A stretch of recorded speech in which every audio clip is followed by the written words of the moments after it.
A Tennessee hospital closed for months gets more than $100,000 in bailout money? This country is better than that. Fox 17 News investigates how this happened. Plus, TBI agents are searching property owned by the parents of missing child Joe Clyde Daniels. What they're looking for. A hotbed for COVID-19, why South Nashville is being hit hard by the virus. Fox 17 News at 9 starts now. Middle Tennessee's only primetime news. This is Fox 17 News at 9.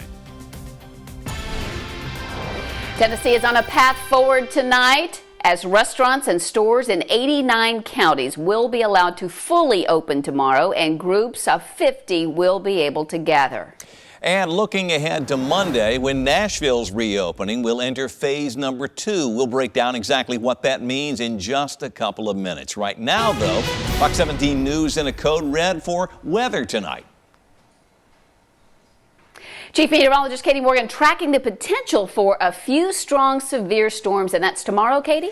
Yeah, that's right, Stacy. We will be looking at a severe threat mainly in the morning. So this one, not our typical time frame for severe weather, which would be mid to late afternoon. This one looks like we could see a few thunderstorms in the morning hours, and then as we head into the afternoon, a few more will be possible as well. And it will be for our southern counties, so not for everyone. Right now, it does not look like much of Nashville will see that threat for severe weather. The better threat will stay south of 40 towards the Alabama border, so that will be where our code red is in effect for the day on Friday here. Heavy rain and wind, the primary threats. Can't, though, rule out a brief tornado in the, again, southern counties closest to the Alabama border. So that is going to be something we all need to stay weather aware on. Live look from our Nissan Stadium camera. Nice quiet night shaping up for us after plenty of rain in a lot of locations. Still seeing a few showers over towards the Cumberland Plateau. Good news is no strikes of lightning, just a good old-fashioned rain for now, and the rain will begin to clear out as we head deeper into the evening hours. In fact, zooming out, you can see more of those showers. The spinning motion continues of the upper level system, which will finally clear out tomorrow. Hey, where there's rain, there are rainbows. We've had several pictures submitted, and I love them all. This one sent in by Jeff Lester here at BNA. Isn't it gorgeous? Full rainbow, and then you can actually see the faint double rainbow there, taken again at the airport. We'll talk more about the timing for these strong storms moving into tomorrow. That's coming up in your Skywatch 17 forecast. Scott. Katie, thank you. Fox 17 News investigates how a hospital in Jamestown closed last year, but somehow managed to get $121,000 in pandemic relief money anyway. Fox 17 News' Alex Apples now live in West Nashville, trying to find out where that money is going and whether it will be repaid. We've asked several times, Scott, of Renova what they plan to do with the money. They're the company that owns that shuttered hospital, and they've not said anything to us about what their plans are at this point. But you might be surprised at what the CEO has been doing instead of running a hospital in Jamestown. There in the CDC database, the evidence. The company that closed the hospital in Jamestown got $121,000. Seamus Lagan, an Irishman last living in the Bahamas, runs Renova, which closed Jamestown Regional Medical Center last year. We'd also like to get all the providers. Meanwhile, Johnny Presley, the CEO of Cumberland River Hospital in Salina, which made headlines for being the first closed hospital in the state to reopen, got no relief funding. Give me a sense of what you could do with $121,000 right now. Well, I can tell you this, with $121,000, that would staff my ER 24 hours a day for at least a month and a half. Despite closing the Jamestown Hospital, Lagan has remained in the headlines in Tennessee because he's suing a Tennessee legislator for defamation. Representative John Mark Wendell is accused of calling Lagan an Irish gangster. Wendell said, quote, "He's constantly cheated the employees and mismanaged the hospital. He's simply a thief and should be prosecuted." Again, it's bureaucracy at its typical worst.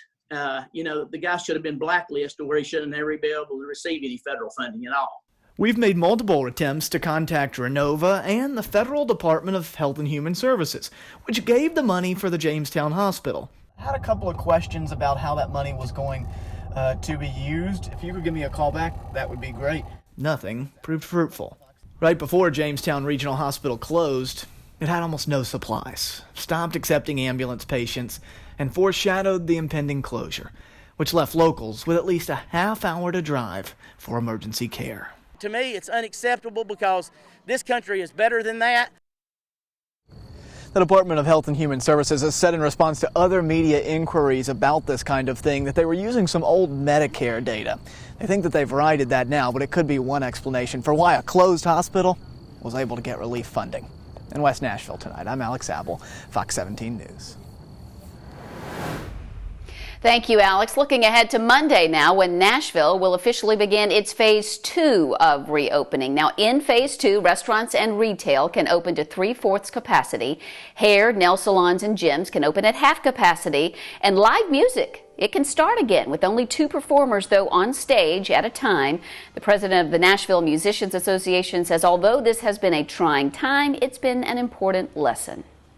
I think that what this has taught us is the value of live music, and it's easy for us to take it for granted, but that is the identity of Nashville, and I think that respect for musicians is what made this town into Music City. Pomeroy says they've issued guidelines for performers in addition to the phase 2 rules, and that includes sanitizing the cables and the mic stands after each performance and switching to virtual tips instead of collecting cash by hand. Memorial Day weekend, of course, marking the unofficial start to summer, but some area parents are already looking ahead to the start of the next school year in the fall. They're concerned about the U.S. Centers for Disease Control's new COVID-19 reopening guidelines for classrooms. Fox 17 News' Erica Glover live tonight to explain why some parents and Metro school teachers worry the long list of expectations will be hard to pull off. Well, Scott, spacing desks out at least 6 feet apart, closing shared spaces like cafeterias, and then face coverings, I should say, for both teachers and students. These are just 3 of the CDC's new guidelines in order to slow the spread of COVID-19 in the classroom. But just how secure are these heightened safety measures? That's the big question, especially when these new guidelines for how best to maintain a safe and clean school building include limiting the use of shared supplies, ensuring a circulation of outdoor air, and setting staggered arrival and drop-off times in hopes of limiting contact between students and parents. Now, earlier tonight, I spoke with a 6th grade Metro Schools literacy teacher who says she is ready to make the necessary changes to get her students back in the classroom come August. I would choose to follow the guidelines and go back to school because I know all educators really value our students' knowledge, and if that means that we have to follow the protocols that are being asked of us, then they're still getting the education. It just might look a little different on your paper. The new recommendations also include replacing field trips with virtual trips and no longer allowing visitors in the classroom. Now, as of right now, many Middle Tennessee school districts have yet to specify their exact back-to-school plans, so certainly a lot of questions on the table tonight. Reporting live from my house tonight, Erica Glover, Fox 17 News, your Code Red station. Eric, thank you. And coming up on Fox 17 News at 9:45, a Spring Hill dad's innovative strategy to help keep his daughter busy and productive this summer. New developments in the search for little Joe Clyde Daniels tonight. The 5-year-old boy with autism disappeared in April of 2018. And today, TBI agents were back out at the family's property looking for new evidence with a new search warrant. Fox 17 News' Rachel Teedy live tonight in Dickson County for us at the home with what the neighbors there are saying about this multi-year investigation now. Rachel? Yeah, investigators were here for hours, combing through the brush, knocking down trees, trying to find anything that they could. Now, they haven't said whether or not they actually did find anything, but neighbors who have been here, lived through this entire thing, say it's been a long 2 years. The TBI scoured 1112 Garner Creek Road today in Tennessee City. Canines, several vehicles, and multiple agents all looking through the brush. Neighbors who've lived here for years have had a front row seat to this entire investigation, and they say it's been a long road.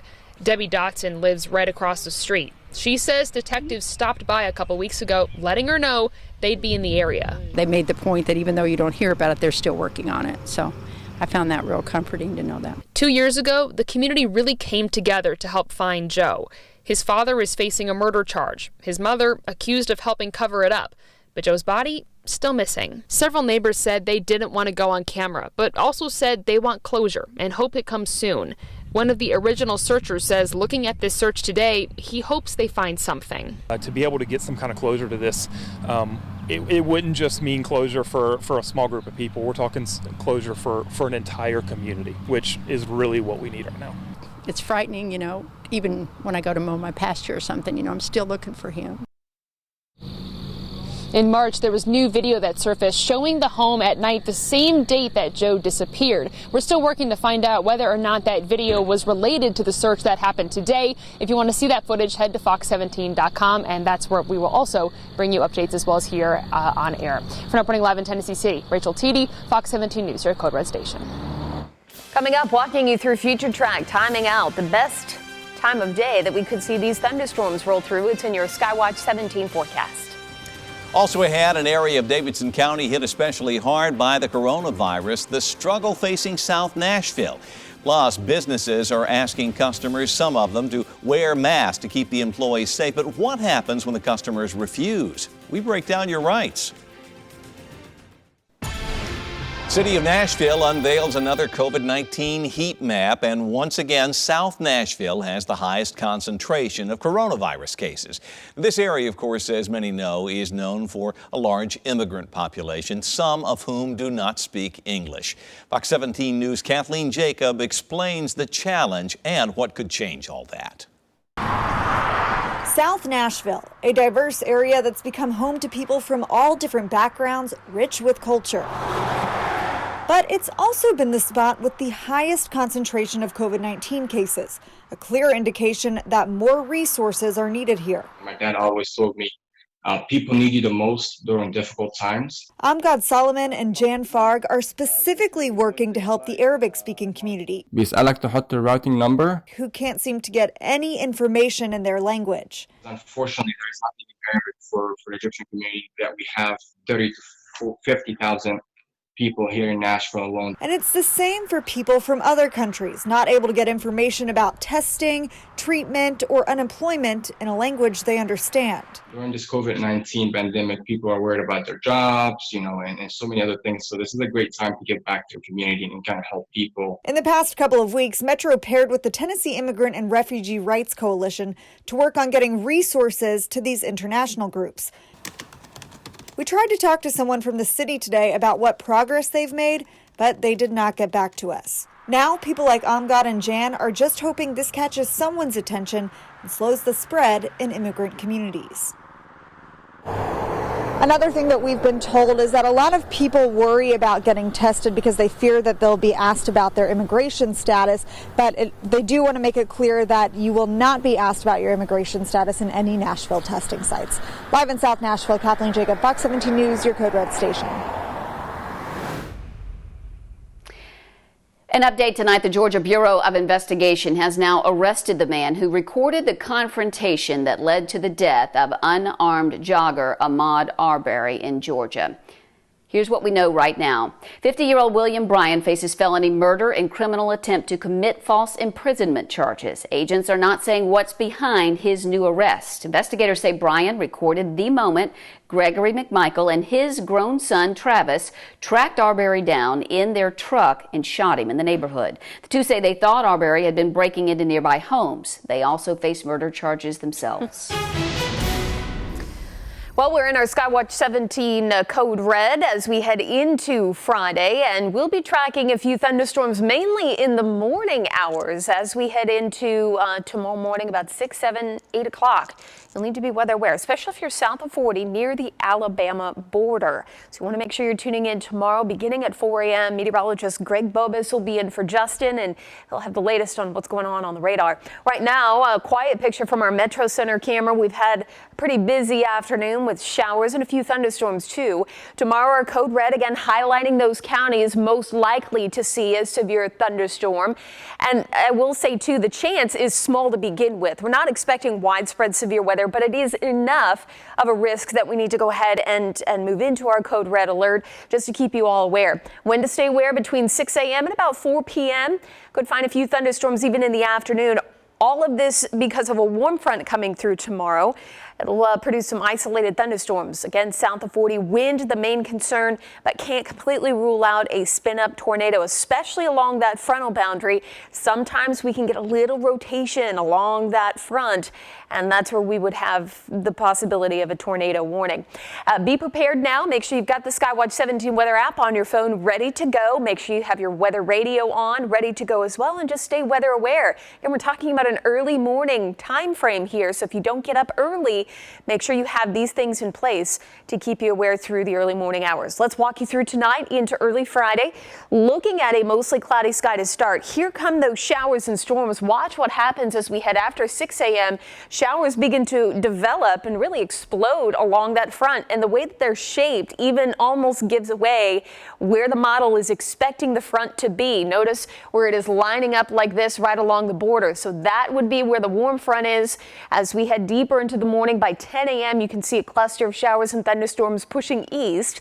Even into the afternoon, a few more thunderstorms will be possible. As that warm front lifts northward, the atmosphere becomes increasingly unstable here south of that front. So anything that does pop up will need to be monitored for severe potential. This is 4 p.m. I would say after 4, we're generally looking at our severe threat to come to an end, but still may see a few showers around through Friday evening, but will clear going into early Saturday. And we'll do it all over again, it looks like, going into Saturday. Our pattern is actually shifting as we head into the holiday weekend. We'll talk more about the holiday weekend, when the best time frame is to see pop-up showers and thunderstorms that may form for both the weekend and into early next week. It's coming up in your Skywatch 17 forecast. Scott. Katie, thank you. Employees have to wear masks when returning to work, but customers are just encouraged to. The rights that businesses had to turn customers away. Also, we had a new study suggests the best way to cut down on coronavirus deaths is intermittent lockdowns. How that would work.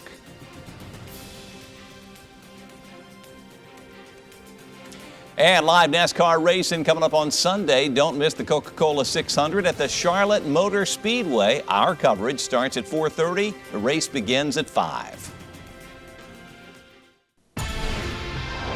Local dentists are now dealing with a mask shortage after they donated their stockpiles to the Tennessee National Guard at the start of the pandemic. Well, now as they open up, head back to work, many are scrambling to find supplies. Fox 17 News' Kathleen Jacob tells us how some are trying to help out and what the state has to say. Can't even really see your mouth. Dentists and hygienists around the state are getting back into the swing of things, resuming cleanings and elective procedures after weeks on hold. For dental offices, that is a huge majority of what they do on a daily basis, especially with preventive care, dental cleanings, and all of that. Missy Acosta with Delta Dental of Tennessee says that's not the only thing they were asked to give up. They were also asked to surrender any surplus PPE that they could to the government. Because of a shortage in the pipeline for things like masks and gloves, dentists in Tennessee donated to the National Guard, here to help in our time of need. Everybody expected early on that pipeline would be filled back up, and the supply lines just haven't gotten back to the levels that were pre-pandemic. So Delta Dental is doing their part to help. We are providing $1,000 grants to every dentist in the state of Tennessee so that they can purchase whether it be protective gear or even other supplies, just so that they can start opening their doors and seeing patients again safely. I reached out to the governor's office to see if they had any plans to help restock dental offices. And after 2 days of trying to get answers, still haven't gotten a response. Until then, dental offices around the state may have to work a little harder to get the supplies they need. In East Nashville, Kathleen Jacob, Fox 17 News, your Code Red station.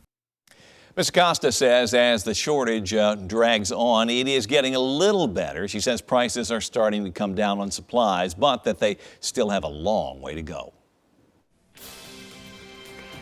Turning customers away. What rights businesses have when customers refuse to wear masks inside. New research suggests an intermittent lockdown strategy to prevent coronavirus deaths, while some say this is simply unrealistic.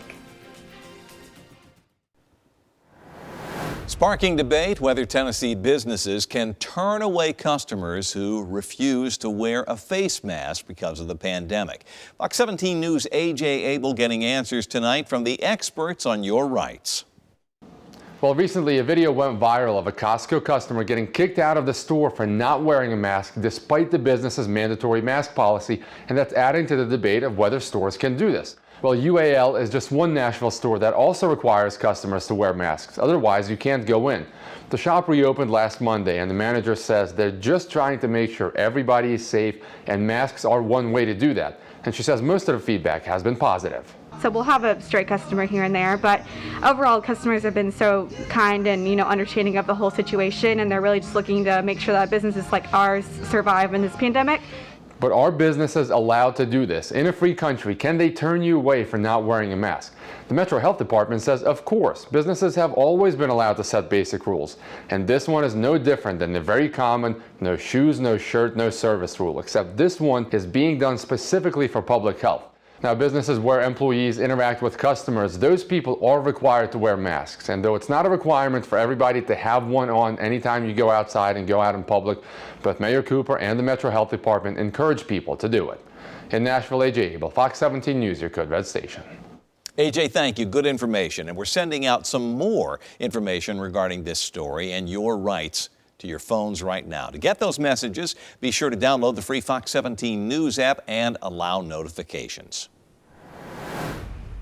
Speaking of rights, right now there is a ban on evictions in Nashville, but in a couple of weeks that is going to change, and some renters are worried they could lose their home because of this pandemic.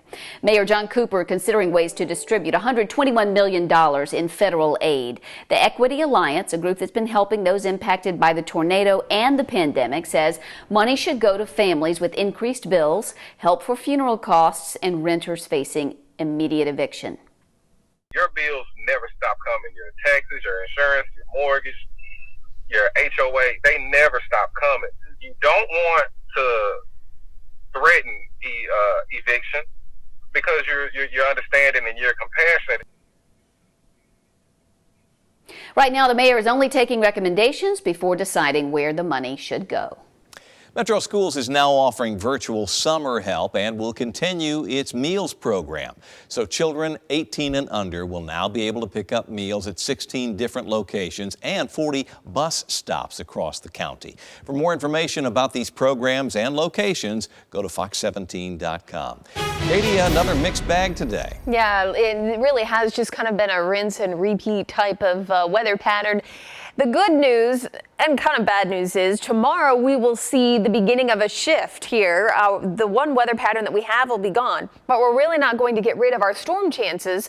In fact, as we warm up, they will actually bring in a few stronger thunderstorms, and that's going to be all due to this warm front that's helping to finally push out the pattern here of that upper level system. But this warm front, which is currently well south of us, will be marching northward as we head through the evening tonight, and will give us a few strong thunderstorm chances as we head through tomorrow morning into the middle part of the day. So great tool to have, and make sure you have it on your phone for tonight before you go to bed.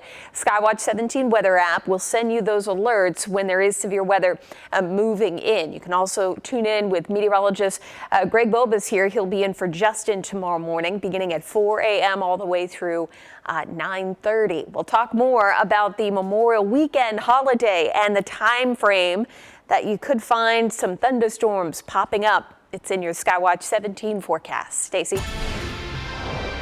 Thank you, Katie. The coronavirus pandemic is having an unprecedented impact on Tennessee's economy and, of course, on unemployment. This chart from the Tennessee Department of Labor shows consistent unemployment rates around 3.3% from January through March, super low, and then it jumps to a whopping 14.7% in April. In just 8 weeks, more than 500,000 Tennesseans filed for unemployment. Tomorrow, the Metro Health Department is passing out another round of those free masks. You can pick up 2 masks per person. You can do that at the Hartman Park Community Center, the Bellevue Regional Center, Madison Community Center, and Smith Springs Community Center out in South Nashville. Again, that's tomorrow from 9 a.m. to 1. Still to come, 50 days under quarantine, 30 days free to move about. Why researchers believe this intermittent strategy could reduce coronavirus deaths. Plus, keeping your kids busy this summer, quite the chore. We will share a Spring Hill father's simple but effective strategy. Thank you so much. And an emotional graduation video goes viral. Why this mid-state moment is touching hearts across the country. As the pandemic rages on, U.S. Customs and Border Patrol and Protection making changes to how they handle immigrants who are crossing into the U.S. illegally. Since March, undocumented migrants crossing the border are immediately sent back to their countries of origin. In the case of migrants from Mexico, they are actually flown all the way to that country's capital to make sure that they don't try to just move down a little and cross again. Agents say this is being done as a way to keep people who may have COVID-19 from staying in the U.S.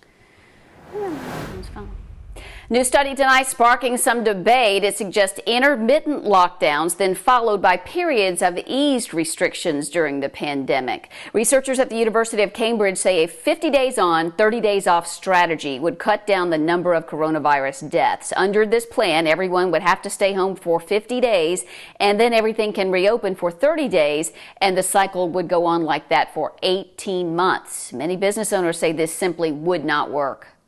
It's not something that I'm willing to put my kids through. You know, when they say, hey, Dad, I need this, Dad, I want this, you want to be able to provide for them, and something like that would definitely interrupt that.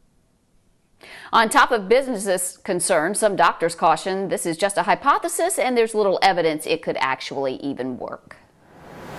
Terrifying incident caught on camera when a copperhead snake bites a teenager in Texas, and she doesn't realize what happened until she gets to the hospital. Now take a close look at this video. There it is. You might miss it at first, but as Paris Montgomery takes off her shoes to practice some cheerleading routines, the snake bites her right there on the foot. Montgomery says she never saw the snake, but she did feel something painful.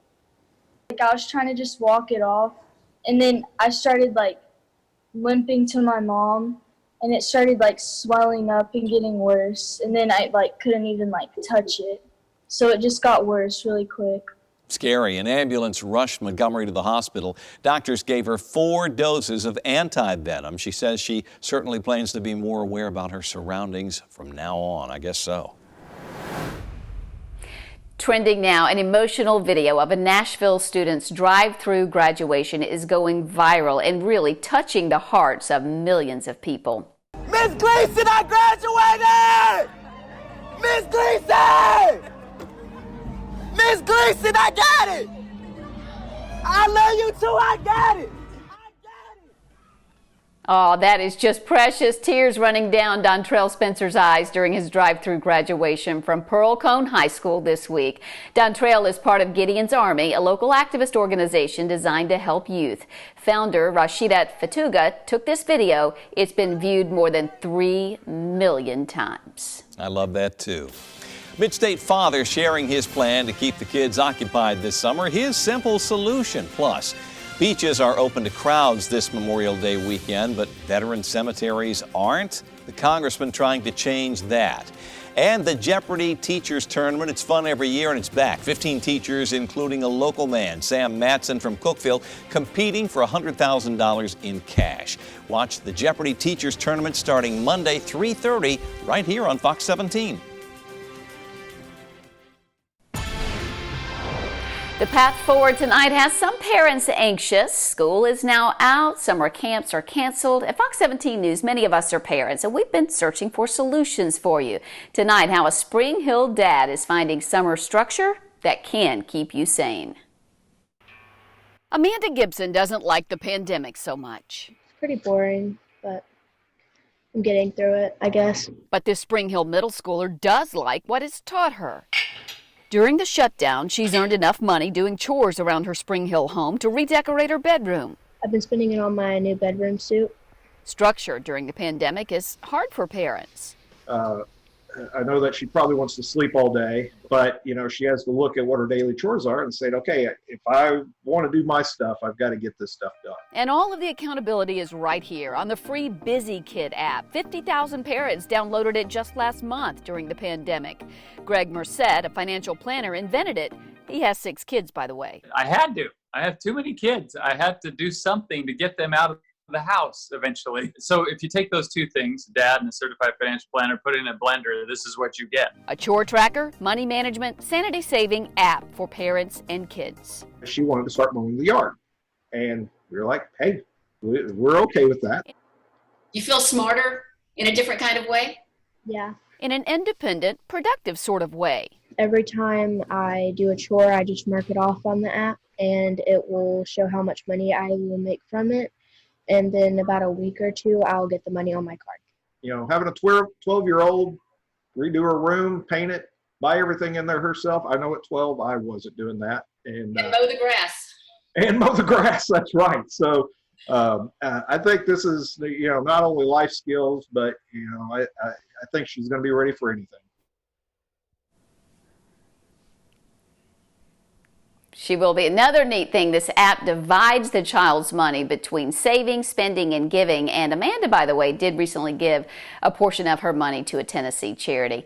Scott, they say necessity is the mother invention. Boy, are we learning a lot through this pandemic. At our house, but for example, we've got our kids power washing, mowing the lawn. I mean, the list is pretty long. What about your family? We've got our little guy doing some chores as well. He's making his own breakfast lately, making his own lunch, just trying to teach him to be more responsible. And that has been a big change. Things are coming along because of the pandemic, sure enough.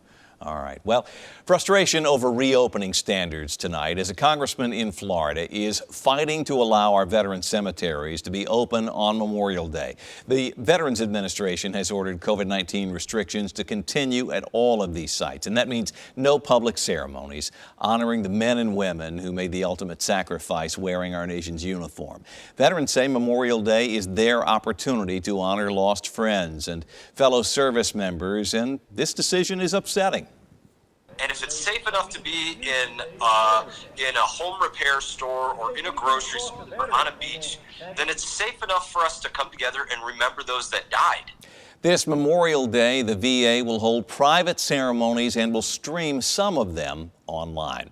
Now, we're following breaking news right now in steer clear traffic. Interstate 440 in Nashville is shut down in both directions because of a shooting of all things. Not an accident, but a shooting. Fox 17 News is working to learn the status of the victim and what caused all this. We'll give you an update as soon as we have some more information. Katie? Scott in our Skywatch 17 code red, again tracking the threat for a few strong thunderstorms as we head into tomorrow morning. Beyond that, we'll be looking at the Memorial weekend to remain stormy. And at this point, the severe threat remains very low. But as we transition more into this summer pattern, it is possible to see 1 or 2 strong thunderstorms out there. Not code red worthy yet, but something we'll keep our eye on throughout the weekend, as should you if you're going to be out and about. Now, overall, looking at a hot and muggy couple of days. The best time for thunderstorms will be midday into the early evening. These are going to be your traditional summertime storms that pop up as the day heats through the afternoon. So highs will be close to 90. We could potentially see our first 90-degree day any day this weekend here. 87 on Saturday, 88 Sunday, and 89 by Monday. Each day offering at least a chance for scattered thunderstorms throughout the afternoon and into the early evening hours. But generally, I think you'll still have time to be out and about doing those plans that you have in place. Just be weather aware if you're going to be out, especially maybe on the lake. On the other side, too, we're talking about these thunderstorm chances. The humidity is going to be going up. Feeling like summer this weekend with those highs in the upper 80s. Heat index values may be something we need to introduce in our verbiage here as we head towards the weekend. It'll feel like the low 90s. So by Friday, tomorrow, we'll feel a little more on the muggy side, even more so by Saturday, Sunday, Monday, and Tuesday of next week, feeling almost oppressive. in the oppressive category. Let's take a look at future track through the weekend. Here's that warm front I was just talking about. I think it is a little further south than where it should be, where those showers and storms are. That's about where the warm front placement will be for Friday morning here. Scattered storms continue through the day, and then we'll quiet down for the most part going into early Saturday morning. Saturday late afternoon, early evening, showers and storms trying to refire. Again, we'll look at mainly non-severe thunderstorms. These storms will pop up quickly. They'll produce heavy rain, and usually they'll rain themselves out.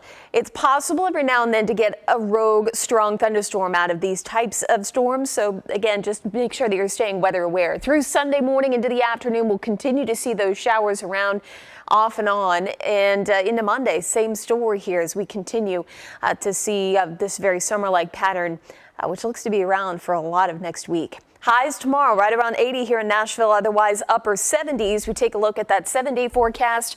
And code red again is going to be for tomorrow. Beyond that, looking at highs in the upper 80s, close to 90, a chance of showers and storms basically every day.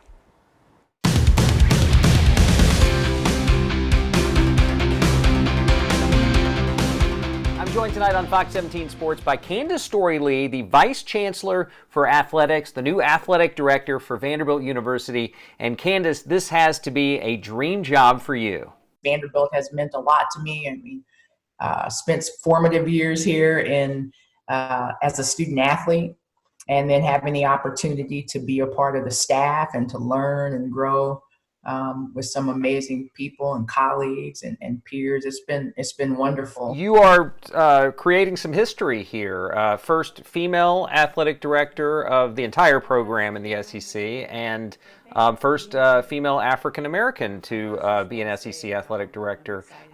When you hear those words, what do you think about here? You're a trailblazer in a way. One, I'm very grateful and I'm very humbled.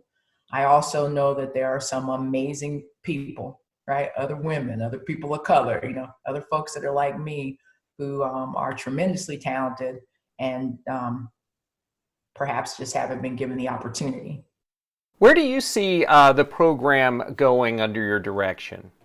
Forward. and there have been, you don't get anywhere by yourself. And there have been some wonderful things that have happened in Vanderbilt athletics history and our university's history that are not my doing. And they're the result of other people's hard work. And I'm grateful for that. And so, I get the opportunity to inherit something that other people have toiled over. And so now it's my chance in this moment in time, right, to make it better for the next person. Story-Lee's roots really do run so deep with the university. She was a 4-year letter winner for the Vandy women's basketball team, and she's also earned 3 degrees from the school on West End. Dave Foster, Fox 17 Sports. Dave, thank you. The dangers of delaying care. The warning tonight from doctors as more people are avoiding the emergency room because of coronavirus fears. And new tonight on Fox 17 News at 10, the Trump campaign sounding the alarm over states making it easier for people to vote by mail, the risk of fraud. And GOP lawmakers prepare subpoenas for information about Hunter Biden's work overseas in the Ukraine, how that turmoil could impact the presidential election. COVID-19 is keeping people away from emergency rooms these days, even when they're having things like a heart attack or a stroke. Josie Sturman tonight breaking down the dangers of delaying care in Spotlight on America. 14-year-old Griffin Weeks isn't in school these days, but soccer practice never stops. I told her I was having trouble breathing again when I was outside running. He walked through the door and he was wheezing pretty badly. When a training run sent Griffin home with breathing problems, his mom, Renee, knew it couldn't wait. She immediately called their family doctor, hoping he could be seen quickly and avoid a trip to the ER during the coronavirus crisis. The thought of having to walk into a doctor's office is bad enough, but having to walk into an emergency room is obviously a lot scarier. They were lucky. Telemedicine kept them out of both. But doctors say COVID-19 is the reason people across the U.S. are avoiding the emergency room. Across the nation, if not the world, we've seen a big drop-off in volumes. Dr. Chirag Chaudhry, an emergency physician with the University of Maryland Medical System, says visits to its ER at the Baltimore-Washington Medical Center are down 50 to 60%, a trend echoed coast to coast. Covenant Hospital in Saginaw, they're seeing about a 50% decrease. They're seeing a dramatic decrease of other illnesses in the ER. Central Texas doctors say people are avoiding hospitals. The American Hospital Association estimates hospitals nationwide could lose $161 billion in revenue during this crisis, thanks to fewer ER visits, canceled surgeries, and outpatient treatment. Fear is an obvious factor in delaying care. So, Chaudhry says, are stay-at-home orders and the idea that hospitals are solely focused on fighting the pandemic. Initially, we thought, it's great that, just the sickest patients are coming in and, patients maybe with not so serious conditions are staying home.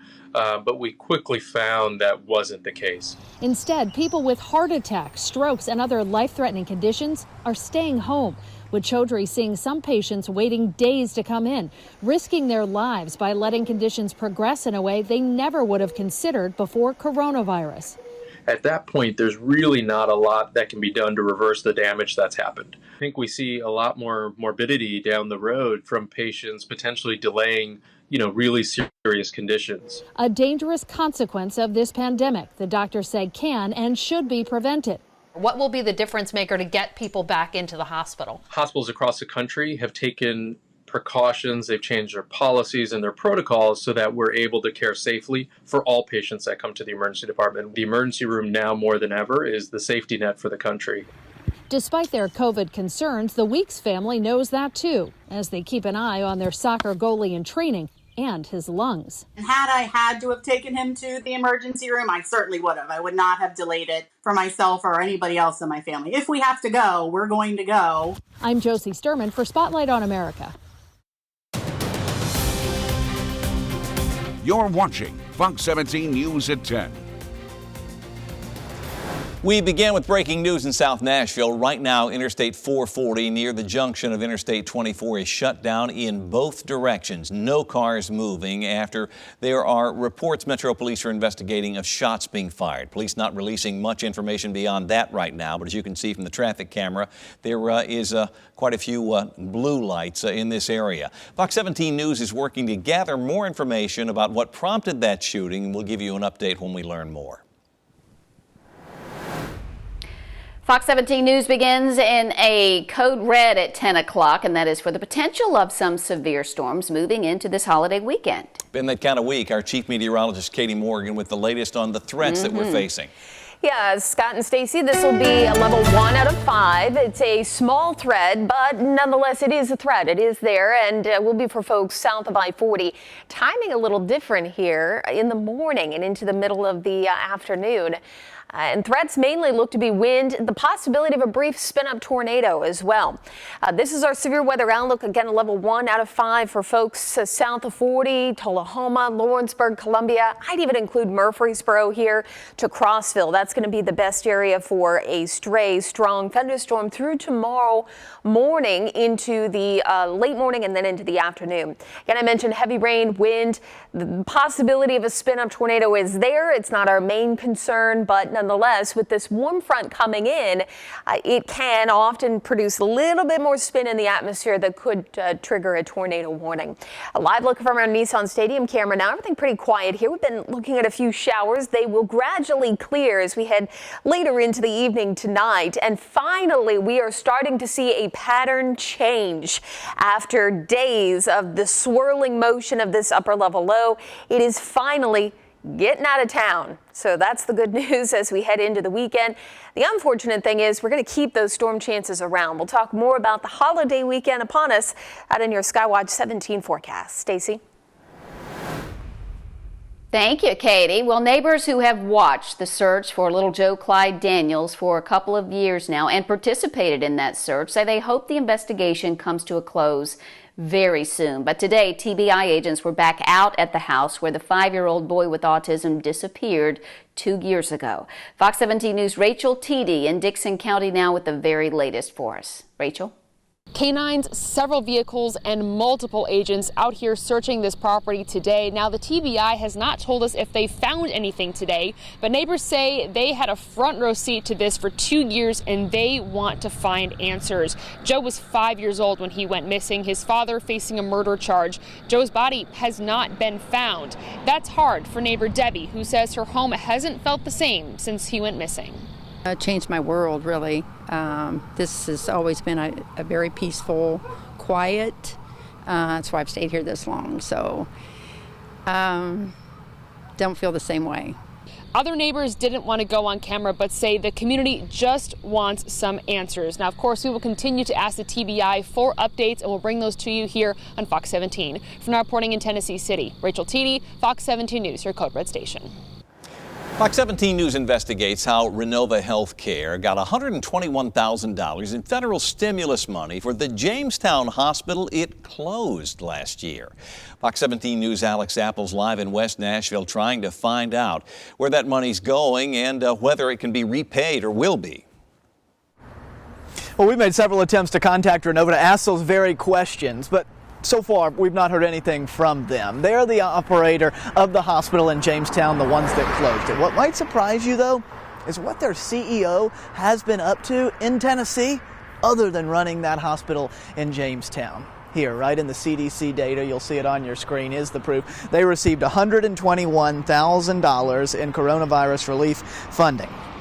Seamus Logan is an Irishman, the CEO of Renova, last living in the Bahamas, and he was in charge when Jamestown Regional Medical Center closed. Their financial filings showed last week that they got another $7.4 million total in coronavirus relief. They run a lot of medical facilities. But Johnny Presley, the CEO of Cumberland River Hospital in Salina, which made headlines for being the first hospital in the state to reopen, got no relief funding. Give me a sense of what you could do with $121,000 right now. Well, I can tell you this: with $121,000, that would staff my ER 24 hours a day for at least a month and a half. Despite closing the Jamestown hospital, Legan's remained in the headlines in Tennessee because he's suing a Tennessee legislator for defamation. Representative John Mark Wendell is accused of calling Legan an Irish gangster, quote, saying he has constantly cheated the employees and mismanaged the hospital. He's simply a thief and should be prosecuted. We've made multiple attempts to contact Renova, have not heard back. We've also tried to contact Health and Human Services to find out if this was a mistake, that a closed hospital got provider relief funding. They've said to other media inquiries in the past, and perhaps it's applicable in this case, that they were using outdated Medicare data to provide some of these payments. Perhaps that's one reason why a closed hospital got this money. In West Nashville, I'm Alex Apple, Fox 17 News. Thank you, Alex. The newest Metro heat map shows South Nashville still has the highest concentration of COVID-19 cases. This is the area with Nashville's highest immigrant population, where English is not always the primary language.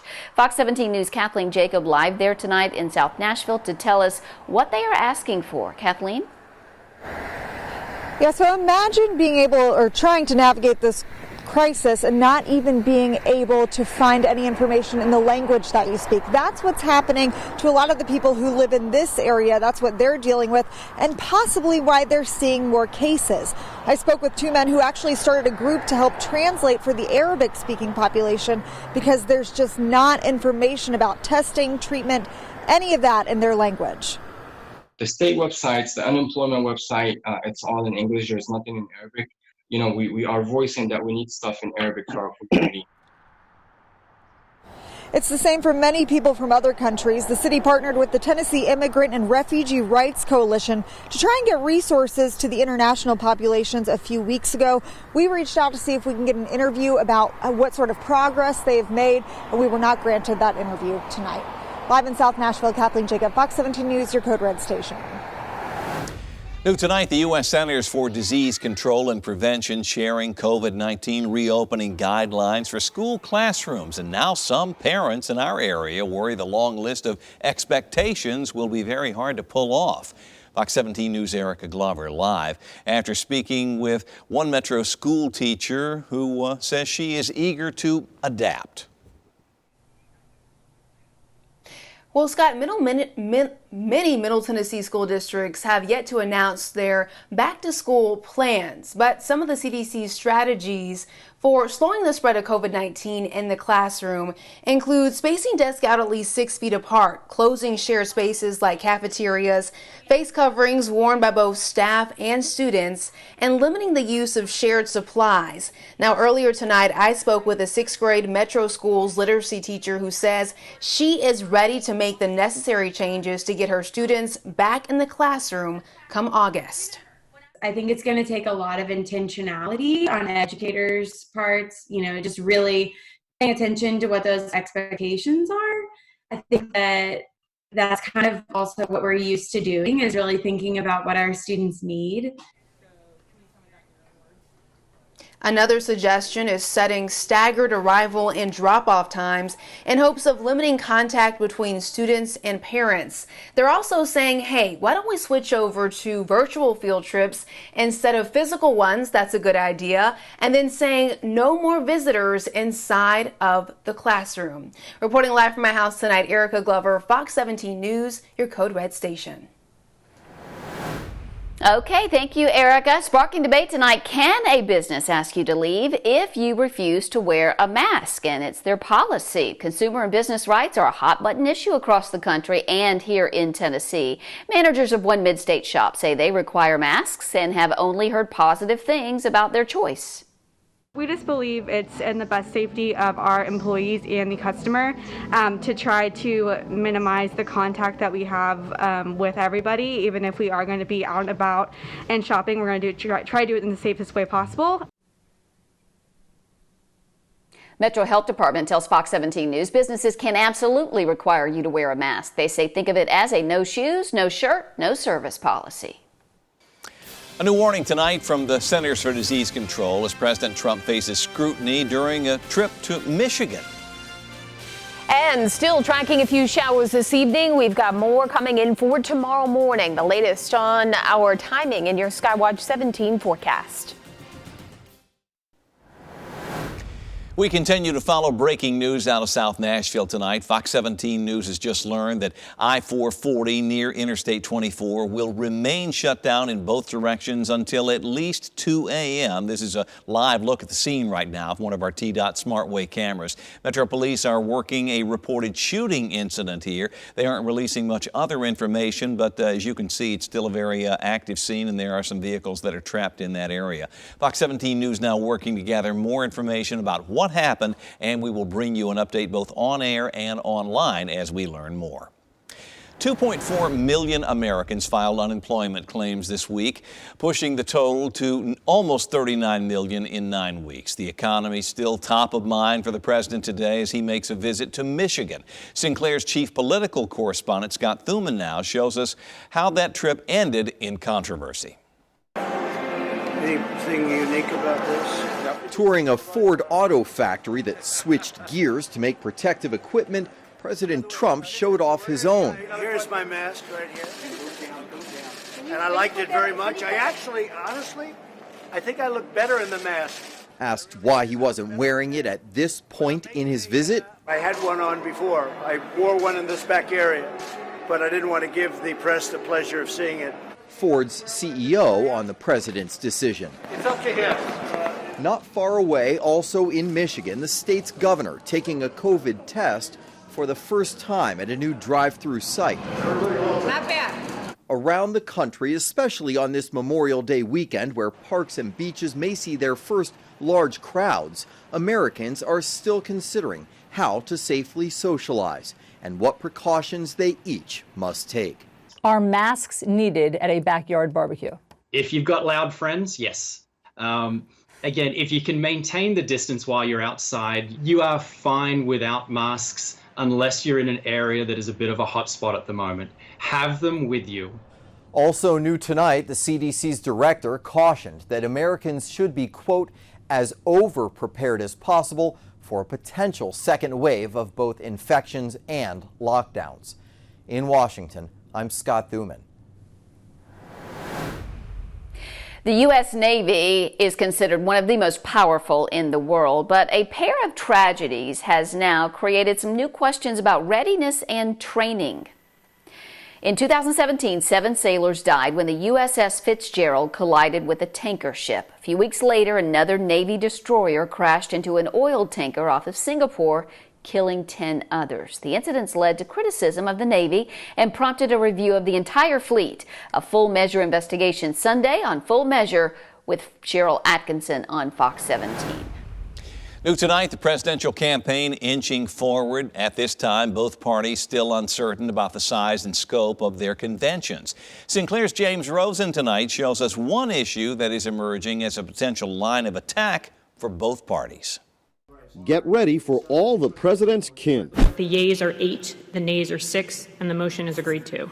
In a sign Republicans intend to keep Hunter Biden alive as a 2020 campaign issue, the Senate Homeland Security Committee voted along party lines Wednesday to authorize subpoenas on Blue Star Strategies. It's a Democratic PR firm in Washington that consulted for Burisma, the Ukrainian natural gas company that employed the son of former Vice President Joe Biden and figured prominently in President Trump's impeachment and acquittal in the Senate earlier this year. There is evidence that they, in all likelihood, have email exchanges saying, hey, let's use Hunter Biden to get access to the State Department. Former Vice President Biden has pledged not to raise President Trump's family as an issue, but campaign surrogates and other prominent Democrats have argued that the multi-billion-dollar Trump organization run by the president's sons has profited off of the president's occupancy of the White House and the presence of his daughter, Ivanka Trump, and her husband, Jared Kushner, in the administration. Simon Rosenberg is a Democratic campaign strategist. That this election is not going to be decided by issues like this. It's going to be decided on the approach to COVID-19 and the economy in this time of enormous tumult in the United States. But political scientist Richard Conley, author of the forthcoming book Donald Trump and American Populism, said the president's focus on Hunter Biden could well help him energize his base. As a populist with his messaging, Donald Trump takes aim at political elites, at cultural elites. We've seen this run the gamut. I think this fits absolutely within the populist playbook. The Biden campaign did not respond to our request for comment. Democratic sources said the campaign is only now just beginning to scale up its operations from the primary to an apparatus fit for a general campaign. Reporting from Chesapeake Bay, Maryland, James Rosen. Our Skywatch 17 code red in effect for tomorrow morning and into the early part of the afternoon. That's where we could find a few strong thunderstorms capable of gusty winds and maybe a spin-up tornado. These will likely be south of I-40. All the while we'll be warming up. So a warm front coming in tomorrow is going to push temperatures to about 80 on Friday. But going into the weekend, we're looking at highs in the upper 80s. Along with that, we're going to get a lot more humid. And that is triggering some of these summertime thunderstorms here. Possible we could hit our first 90-degree temperature sometime this weekend. Our code red here, these are the counties in effect for the code red alert going into tomorrow morning. Be sure to tune in with meteorologist Greg Bobus beginning at 4 a.m. He's filling in for Justin, and he'll give you the latest on timing. He'll be live tracking where those storms are. Download the Skywatch 17 weather app. Have it on hand if you are in one of those highlighted counties, and make sure you have a weather radio ready to go just to be on the safe side. It's a small threat, but nonetheless, it is a threat. So we want to make sure that we are prepared. No, it doesn't matter how big or how small the threat may be. 6 a.m. here, looking at a couple of those thunderstorms off to our west. Notice as we get towards about 8, 9 a.m., we're looking at scattered thunderstorms here. And again, some of these could be on the strong side with that warm front moving in. Anything that triggers along the warm front will need to be monitored fairly closely. Sometimes we can get a little bit of spin as that warm front lifts northward, and that's where that brief tornado threat could be. This is 10 o'clock in the morning. Scattered thunderstorms continue. We'll get a bit of a break through the afternoon as temperatures climb to about 80 for the day, but we'll have a few more showers and storms to contend with here by 2, 3 o'clock in the afternoon hours. After we get into the evening, we could still see a stray shower or storm, but looking at these storms to weaken as we head into late Friday night into early Saturday morning. We'll start the day dry on Saturday, but we'll do it all over again as we head towards the afternoon. Here's a look at that 7-day forecast. Looking more like a summer forecast here. Highs in the upper 80s, close to 90 degrees. So we're climbing about 7 to 9 degrees above average and looking at a pop-up thunderstorm chance every single day. Stacy? All right. Thank you, Katie. A badge of honor. Why these soccer jerseys are so important to one Nashville SC player. An update now on breaking news from South Nashville we've been following. The police presence here is growing at this hour. Interstate 440 continues to be shut down in both directions. Officers are working what is reported to be a shooting near the 440 I-24 junction, but they are releasing very little information beyond that. This roadway will remain closed until at least 2 a.m.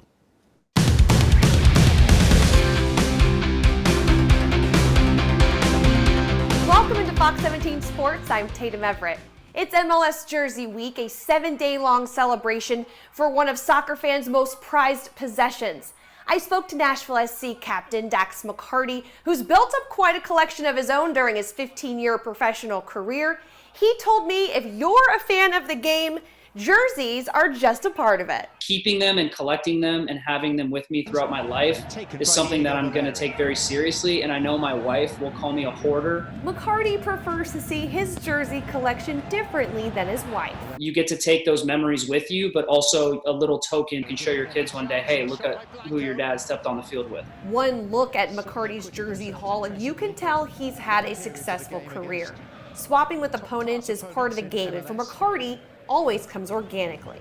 It's either a friend or someone that I have a tremendous amount of respect for, or a superstar who you're going to want to kind of have that for a little keepsake. He's got a top 3. One of them is a Bastian Schweinsteiger Bayern Munich jersey. I will say Zlatan is up there as well. And then the other one is David Beckham. And was even asked at halftime to swap by Seattle Sounders midfielder Nicolas Ladero. That is something that doesn't happen very often at all. We were kind of walking into the tunnel no more than 5 feet apart at halftime, and he just kind of like looked at me and he just tapped me and said, "Do you want to change?" And I just said, "Sure, why not? I mean, let's do it." McCarty makes it a point to keep a jersey from every MLS club he's played for and says it's a whole other ball game when it comes to saving your own kits.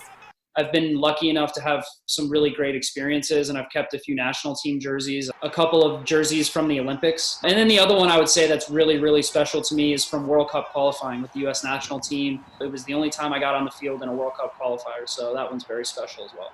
And of course, the latest of the collection, a Nashville SC inaugural MLS game-worn jersey. Anytime history is being made, you want to keep that. And that's a keepsake. I really like the simplicity of the electric gold one. I think it's very Nashville. That definitely ranks in the top 3 or 4 jerseys that I've worn. McCarty said he doesn't trade his jersey every single game. If you think about it, he's played in upwards of 400 to 500 games in his career, and his collection currently holds about 50 to 60 jerseys. Reporting in Nashville, Tatum Everett, Fox 17 Sports. Thank you, Tatum. Lawmakers around the country pushing for mail-in votes amid the COVID-19 pandemic. The risks, though, that this could carry.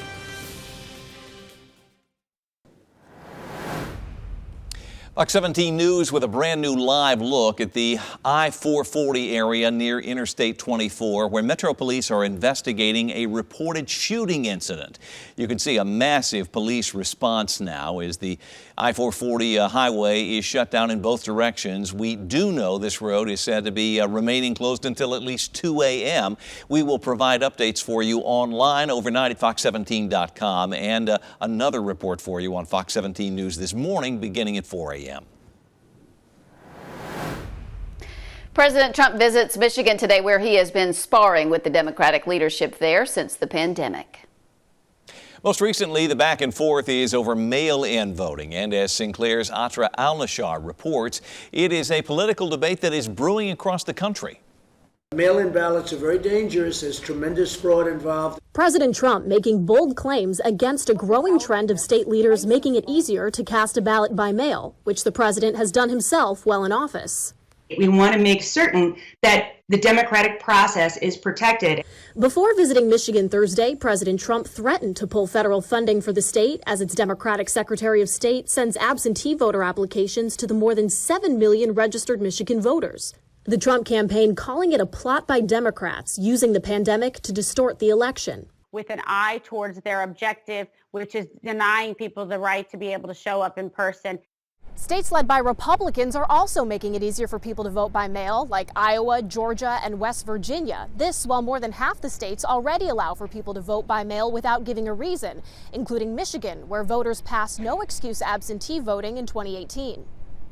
The Trump campaign warns of widespread voter fraud with mail-in votes, but evidence to support that is sparse. In the state of Washington, one of 5 states where all vote by mail, out of more than 3 million votes cast in the 2018 election, the Secretary of State found only 142 cases of suspected improper voting.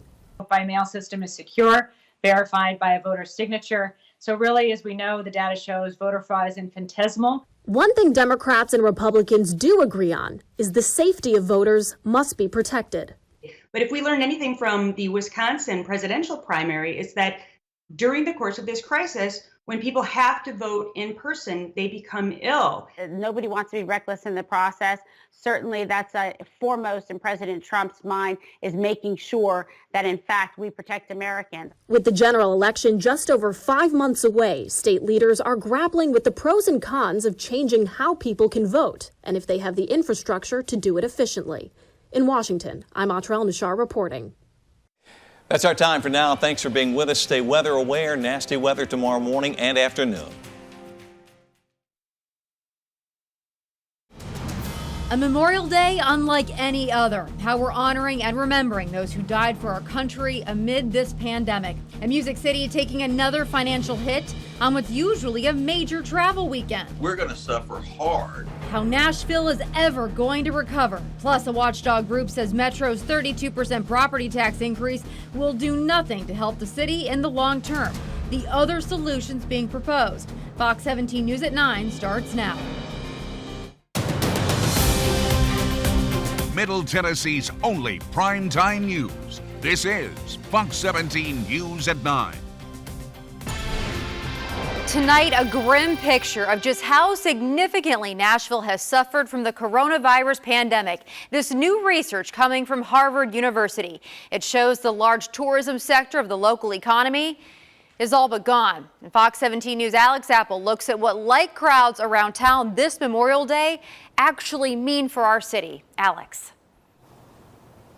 Well, Nashville leaders face one of the toughest financial situations anywhere in the country. Spending is down 46%, more than twice the national average. And Congress can't decide if it's going to provide any relief to local and state governments. And if that money never comes, Nashville leaders might have only one choice: to ask for more tax money from their citizens.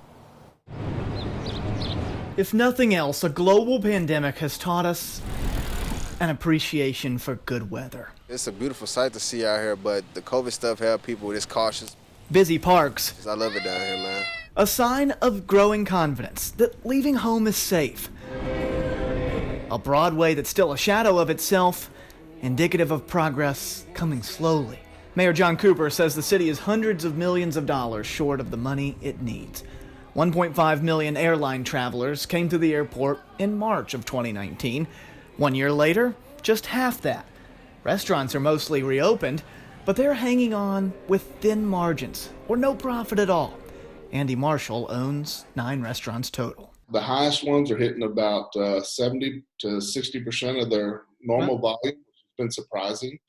And then most of them are in that 45 to 50% range. Metro Council member Steve Glover attributes the plummeting spending to our tourism sector, gone belly up. When everybody across the country got shut down, you can't travel, you can't fly, you can't do this, you can't do that, then naturally we're going to suffer hard in that arena because it does represent a solid piece of the economy here. The Nashville Convention and Visitors Center says 86,000 hotel rooms were sold last Memorial Day weekend. In the coming week, they'll figure out just how far off of that Nashville has fallen. How do we expect anything different? And that's exactly why we need to come back and be open. Nashville can reopen, but wannabe travelers have to find renewed comfort and confidence to return. Nashville is $200 to $300 million off the money that it felt like it needed to get through the next several budget cycles. And what that means is the slower that spending returns, the more that problem is exacerbated. And the more leaders like Mayor John Cooper have to wonder if only taxation can fill that hole. In Nashville tonight, I'm Alex Apple, Fox 17 News. Concerning numbers for sure. Thank you so much, Alex. Meanwhile, cities all around the country are adjusting their Memorial Day services tonight thanks to coronavirus restrictions. There are no large parades or celebrations to honor the men and women who gave their lives for our country. President Trump and the First Lady honored fallen heroes at Fort McHenry and Arlington National Cemetery. There were no other visitors, though, allowed. We honor the heroes we have lost. We pray for the loved ones they left behind. And with God as our witness, we solemnly vow to protect, preserve, and cherish this land they gave their last breath to defend. And Fox 17 News viewers from across Middle Tennessee are sending us their pictures of how they're honoring military members. These sent to us by Bobby Gray. He says his grandfather and great-grandfather are buried here. And Misty Anderson sent us this picture of the grave of her loved one, Royce David Norris, a U.S. Marine Corps Vietnam veteran. And you can send us your pictures by heading to fox17news.com and clicking on the Chime In tab. We always love to see your pictures. We really do, and you can send them in not just of your loved ones for Memorial Day, but you also can for weather, which we got some of earlier because we had a doozy of an afternoon. The day started off great. We ended up near 90 degrees for most of us, and then the rain came in, quickly cooled us down, knocked down the humidity just a touch. Good news is we're done with that rain. We're not in code red for the rest of tonight or tomorrow, so we'll be okay. Taking a look at Doppler radar, nothing happening right now. It's still a very active night for some, not here back home, but plenty of watches and warnings if you get out toward the Plain States and you get out toward portions of Arkansas and Oklahoma. So none of that's coming in our direction. So if you're watching the radar at any point later today on your phone and you're seeing all this stuff to the west, that's not going to be an issue for us in our forecast. Coming back home, though, here was the progression from about 4 o'clock through about 8 o'clock. And yeah, we had a couple of thunderstorm warnings here. We had some gusty winds, some tree damage in some spots. Power outages were an issue and still are for some folks. So we had a couple rough ones, but we're okay the rest of tonight. Still some wet pavement on Broadway from the rain we had earlier today. We'll drop down to 68 degrees tonight, partly cloudy, warm and muggy. We'll get a break in the heat. We'll see how long the humidity lasts. I'm timing more thunderstorms once again for tomorrow coming up in your Skywatch 17 forecast. Greg, thank you. Well, today, Nashville officially begins phase 2, meaning retailers and restaurants can operate at 75% capacity. Salons and gyms can reopen as well. And as things slowly start to get back to normal, doctors and nurses on the front lines have some concerns. Fox 17 News' Harriet Wallace explains what they're asking of all of us to keep them safe. Medical professionals that I spoke with tonight say all day they were keeping their fingers crossed as more people came out for the holiday. And of course, we know that's the time we get together, but the pandemic has us doing that differently. Nurses say now more than ever, it's time for people to do what they can, such as wear masks and practice social distancing. This is a big change from the last nearly 2 months. There's actually life on Broadway again as businesses reopen and people gather for the holiday. You'll see more people outside, but what you're not seeing that much, people wearing masks and socially distancing.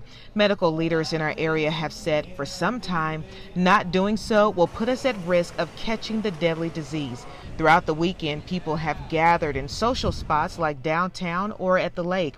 Medical leaders in our area say we've worked really hard to flatten the curve, but if we don't continue to wear masks, wash our hands, and socially distance, we'll find ourselves backtracking and dealing with COVID outbreaks across the area. We're hoping for the best, but I think we are prepared for the worst and prepared for that influx if it does happen.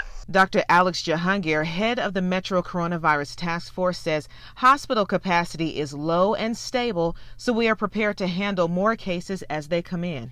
And again, we can likely expect to see some of the influx in cases, as medical leaders have said, but Nurse Tina Girardi again saying we'll just have to watch and see how these last few days and weeks have gone, because she worries that there is a chance we could see a spike that could overwhelm the hospitals. But again, we'll have to wait and see. Reporting from home tonight, I'm Harriet Wallace, Fox 17 News, your co-red station. Well, Tennessee has reached a coronavirus milestone as the state now reports over 20,000 cases. Right now, there are 20,607 confirmed cases since the outbreak began. The state is still seeing a steady increase with 462 new cases reported just today. 63% of coronavirus patients have made a full recovery. and 2% have died. On the national level, nearly 100,000 Americans have died from COVID-19. And despite states opening up, the virus is not contained. Businesses are getting back to work to try to stop economic damage from growing. Many crowds of people gathered over the holiday weekend, and the Trump administration is asking everyone to try their best to practice social distancing. There may be instances where people would do well to be reminded about the importance of social distancing and the importance of continuing regular hygiene. And there's also new confusion about whether churches are allowed to reopen. President Trump said last week they can, but not all governors are listening. Right now, the Tennessee Tech community is honoring and remembering assistant football coach Gerald House, who died at the age of just 28. House is a former Siegel High School standout running back and coached running backs at the university. Rutherford County emergency responders save a man from a terrifying situation this afternoon. The Christiana man fell down a 30-foot ravine near Rockville and couldn't get out. Take a look at how steep that is. Rutherford County deputies, firefighters, and paramedics all helped lift him out, and he's now recovering at St. Thomas Rutherford Hospital. And showers and thunderstorms were a big part of today's forecast. They were yesterday and the day before. Guess what? We have more storms ahead of us going through most of this week. We'll time those out for you and look ahead to some cooler temperatures finally. A game of balance, how restaurants can fully open while maintaining social distancing. The Metro Nashville Employee Retirement Plan is as good as it gets, but nobody's talking about cutting that. Certainly not the mayor or the city. We're going to talk about it tonight. The story coming up next. Does the city of Nashville have alternatives to raising property taxes by 32%? Opponents say not only does the city have options, it's taking the wrong path to financial stability. In tonight's Digging Out, Dennis Ferrier begins taking an in-depth look into how Metro Nashville spends its money. Is it fair for the city to go to taxpayers and say, get us out of this tornado coronavirus mess? Or is this actually a mess caused by years of reckless spending? And then maybe the city should get us out of it. People are on their backs. The unemployment just went from 3% to 14%. Businesses downtown are out of business. I hear from people every day now that are not only unemployed, but no prospect for a job. And you're going to hit them with a 32% tax increase? That is absurd. Ben Cunningham is the primary reason Metro has a property tax limit. 77% of Nashville voters supported the charter amendment he championed in 2006 that capped Metro property tax. Now, NoTaxForNash.com is trying to stop this increase. They're not alone. The problem is that Ron Schultes is the director of policy at the Beacon Center of Tennessee, and he says, and this is a bombshell, the 32% property tax increase will do nothing to solve Metro's long-term budget problems. The Beacon Center is proposing alternatives to the property tax hike in a special report called When the Levee Breaks. So if we're going to be talking about raising property taxes by millions of dollars, we want to make sure that we're solving the structural problems around Metro's finances, not just putting a mere Band-Aid and trying to replenish our reserves. Structural changes like Metro's pension plan, the retirement benefit you probably call your 401k. This is my Fox 17 retirement. It's a 401k. I put in 5%. The company matches at 4%. So it's 9% pre-tax. I love it. I think it's great. But this is not good enough for Metro Nashville. But Metro employees don't have a 401k. They don't contribute a dime to their retirement. This is costly. Ron Schultes points out Metro has contributed $696 million to pensions just since 2014. No matter what the market is doing, those retirees are promised a certain amount of benefit. We're talking anywhere usually is $75 to $95 million per year. A 50-50 contribution would cut that number in half, and don't think it can't be done. The state of Tennessee made that tough decision and has saved $225 million in taxpayer money since 2015. What does the mayor's office have to say about the idea of asking Metro employees to contribute to their retirement like the rest of us? That is not under consideration. Metro's pension is in strong condition and has performed well, wrote Chris Song, the mayor's spokesman. But that's not the point, is it? So I asked again. Let me frame the question more carefully. Even if your pension plan is a success If you asked for a defined contribution, you would save millions of dollars a year. No response to that. No surprise, says Ben Cunningham. After all, it's easier to ask someone else to make the hard decisions. The metro government of Nashville is saying, we're not going to cut our budget. We're going to make you, Mr. and Ms. Taxpayer, cut your budget by raising your taxes. And that's exactly what they're going to do. They're going to take more money out of your budget at the worst possible time in the last 50 years. If you think the pension plan is bad business, wait till you see Metro's health care plan. That's going to be next week on Digging Out. I'm Dennis Ferrier, Fox 17 News, your Code Red station. The forecast here today, the unofficial beginning of summer, and we did something for the first time this year. If you were outside, you probably noticed. If you were trying to enjoy some of the weather before those storms came in, we hit our first 90-degree day of 2020. Last year, we had a whopping 99. Yeah, and last year, the first one that we saw was actually a week earlier than this, on May 18th. So no more 90s in the forecast. We actually cooled down a bit for the next 5 or 6 days. We'll have a couple of 70s and some 80s, but we made it there about a half hour before the rain moved into Nashville. Hour later, we were back in the 70s. We're breaking the heat for a little bit. Humidity will stick with us. So even if the temperature goes down, that humid air is not going to leave for the next 3 or 4 days at least. And all those days will once again bring in some more thunderstorms. Take a look at Nissan Stadium camera overlooking downtown Nashville. No problems for the rest of tonight. No more additional rainfall on future track. We'll look okay. Let's roll into tomorrow morning and we'll stop there. We'll have some clouds on the increase through tomorrow morning. So you may, if you're up early enough, see a little bit of sunshine early and then clouds will take over, just like today. Here's 1 p.m. tomorrow. A few isolated showers and storms begin out near the plateau, filter a little bit further to the west through the evening hours, and they'll turn off after about 7 or 8 o'clock, just like what happened today. Almost a carbon copy. Will the same folks see the storms tomorrow that saw them today? That's not a guarantee by any means, but the radar picture will look similar with clusters of some storms. Skywatch 17 weather app, if you don't have it yet, get it. If you were in an area that had a severe storm earlier, and there were a couple of them, you would have had those alerts pushed straight to your phone because they'll figure out where your location is when the storms roll in and make sure you get those alerts. Upcoming precip chances, we don't all get rain any of these days, but there will be some rain on the radar each one of the upcoming 6 days. Holiday countdown, since today is a holiday. Summer solstice, 26 days. We take a look at Independence Day in 40 days. Labor Day, 105 days away, and Christmas, just over 200. Your Tuesday, 69 degrees as you wake up. That's your overnight low. We'll get back to the middle 80s. We'll tap the brakes at about 85 degrees tomorrow. We'll go 83 on Wednesday and Thursday, middle 80s on Friday. Cold front going to move in for us on Saturday. That'll do two things. It will knock down the temperatures, and it will finally give us a little break in the humidity for the end of the weekend. Yeah, Craig, I'm really looking forward to that break. Thank you so much. Staying safe when leaving home. The simple steps you can take to keep both yourself and everyone around you healthy. And smaller mid-state restaurants are working to find the right balance, the sacrifices they have to make to follow state guidelines. Many who have been social distancing for months now are really ready to get back out there and enjoy their lives to the fullest. Melissa Rainey explains how we can safely do that. By now, all 50 states have reopened to some degree.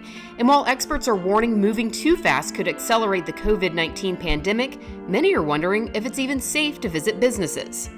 Remember to wear a mask. Frequently wash or sanitize your hands at any surface you touch, and stay 6 feet apart from others. Here are a few other tips. 1. Don't go out like a normal day going from place to place. Limit your outings to one business. 2. If you want to dine in at a restaurant, try and eat outside. The virus circulates more in enclosed spaces. Make sure you're 6 feet from other tables and wash your hands before and after eating. 3. When headed to a beach or park, read up on the current guidelines and restrictions. Some places will only let you be there if you keep moving, and if it's crowded, find someplace else. 4. Feel like you need to get a good sweat on at the gym? First, make sure you are far away from others. Wipe down every machine or piece of equipment before and after you use it.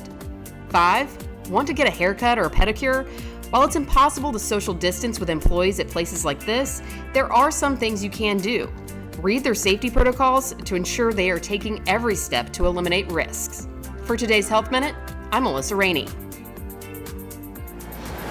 We have new information tonight. Researchers are breaking down how long the virus can live on certain surfaces. A study in the Lancet Microbes says COVID-19 can live on paper products for just 30 minutes, but it can live on cloth or wood for a full day.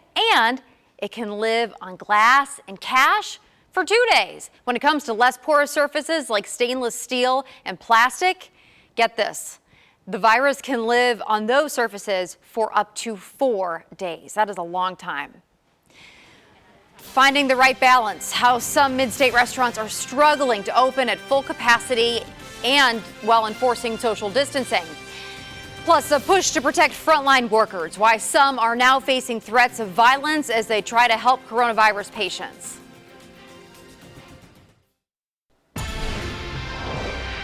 Starting today, Middle Tennessee restaurants outside of Davidson County are now allowed to operate at full capacity. However, the governor is asking them to still keep people at least 6 feet apart, and some businesses say that's just not feasible. Fox 17 News' Kathleen Jacob is at Toots and Murfreesboro to lay out the issue. Yeah, so take this restaurant, for example. It's a pretty large space, but even though they're technically allowed to operate at 100% capacity, it would be impossible to do that while still social distancing. For the staff and customers at Toots, it feels good to be back in the swing of things, serving customers and having human interaction with people. At some point, we have to get back to normal. But owner Wade Hayes says that normal just isn't possible right now, and it's frustrating to not know when it will be. Very confusing. The 100%, when the state came out and announced that restaurants can open at 100%, and then in the same breath said as long as we maintain 6 foot social distancing, it just, you can't do both. He explains most restaurants just aren't designed to do that. So to honor the Tennessee pledge, he's keeping his restaurants at 50% capacity, making sure to keep that distance between tables and allow time to sanitize everything in between customers. We're here just to try to weather the storm, get through all this, and get back to normal. A normal he predicts will bring many changes. Condiments on the tables will be a thing of the past for a long time. And folks are used to seeing, everything from napkin holders to ketchup and condiments. The little things we're used to might just be a thing of the past. The owner tells us they're basically in survival mode right now, and it's likely that the restaurant industry will not look the same when all of this is over. Reporting in Murfreesboro, Kathleen Jacob, Fox 17 News, your Code Red station. The new normal for sure. Thank you so much, Kathleen.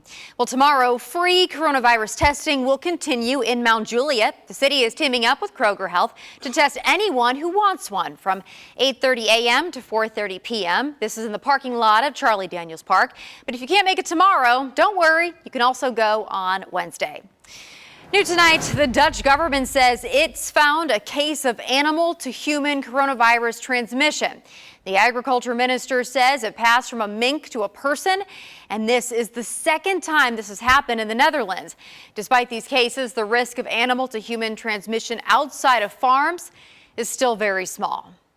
Gas prices are now starting to rise, but still not enough to cause any pain at the pump.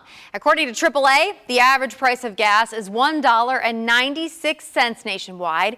Gas has not been this cheap on Memorial Day weekend in almost 20 years. No complaints there. It's one of the perks of all of this. One of the small perks, got to find the little silver linings anywhere you can. And today, I hope that if you had plans that were outside to enjoy the heat and the sun we started off with, that you got those plans in before late afternoon, especially in Nashville and right along the Tennessee-Kentucky state line, because we had quite a bit of rain come in. Not all of us worked into those showers and storms, and not much to worry about now. Maybe a passing shower overnight, but we're not going to have any thunder activity. We're taking a look now at Doppler radar. Nothing happening for us. Thankfully, we are where we are at, because if you get out to the west by a few states, still some watches and some warnings lighting up, and it could be an active night for many folks to the west. We'll be okay overnight. This is the last 6 hours, though. We did have a few severe thunderstorms that rolled through late afternoon through the evening. And like I mentioned, they weren't storms for everyone, and that's kind of a similar pattern to what we'll have tomorrow. I don't believe severe weather, but we'll have some afternoon into the evening pop-up showers and storms. Down to 68 degrees for tomorrow. Planning out waking up early, getting up to 72 by 8 a.m. And then we do bring in that chance for some storms late in the day. Not quite as hot, but still muggy. We'll break down when the humidity breaks down as well, coming up in the forecast. Greg, thank you so much. An attempted home invasion thwarted by the quick and brave response of a 10-year-old girl. The entire incident caught on camera. Take a look. Hey, get up! Get out of here! That is impressive. That young girl had been sitting in the passenger seat of a car parked in her driveway when the man approached her house. She quickly jumped out, screaming at him, as you just saw, until he ran away. Once he left the scene, she safely got back inside her home. I bet her parents are pretty proud of her. A 20-year-old Michigan man faces charges tonight after police say he recorded himself beating a 75-year-old Army veteran at a nursing home and then posting that video online. Jaden Hayden's family says he'd been moved to the nursing home from a group home after he started hearing voices. He'd been sharing a room with the veteran, and that's when investigators say he recorded that beating. The man ended up being sent to the hospital. Hayden's father says this whole situation could have been avoided.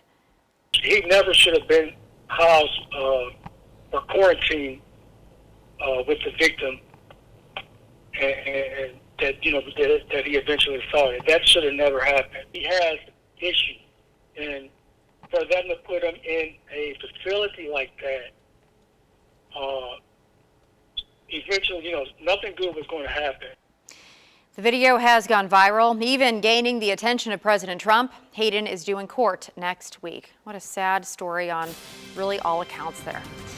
Making sure our veterans are not forgotten. How one woman helps a 74-year-old celebrate his birthday during this pandemic. And protecting our frontline heroes. Why some are being threatened with violence during the pandemic.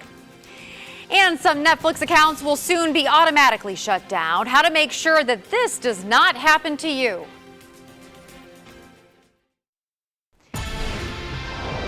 A Texas woman is making sure her neighbor who served our country for 30 years is not forgotten during the coronavirus, especially on his 74th birthday. Erica Fernandez shows us what she did.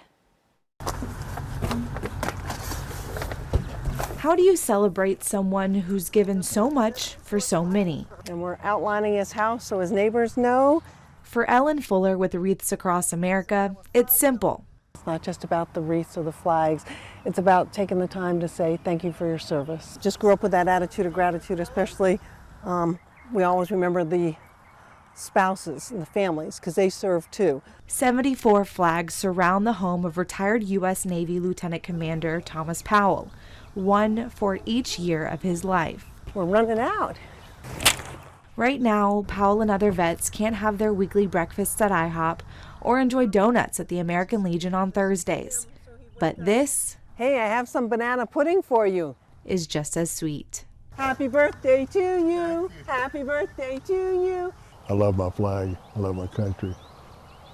And it's a special thing.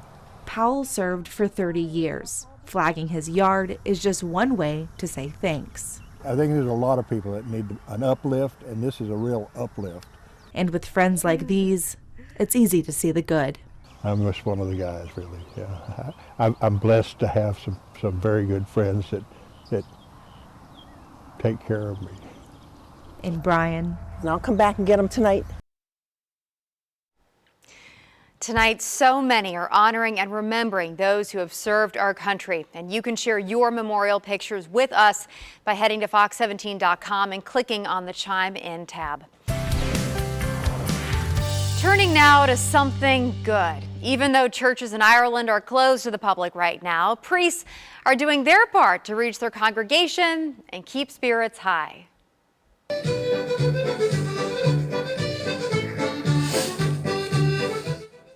That is amazing. Hey, they are some good dancers. Well, these priests at St. Peter's Church in County Armagh, Ireland, did a little jig while live streaming on Facebook. They put on the performance at the end of Mass over the weekend, and it's been viewed thousands of times across 84 countries.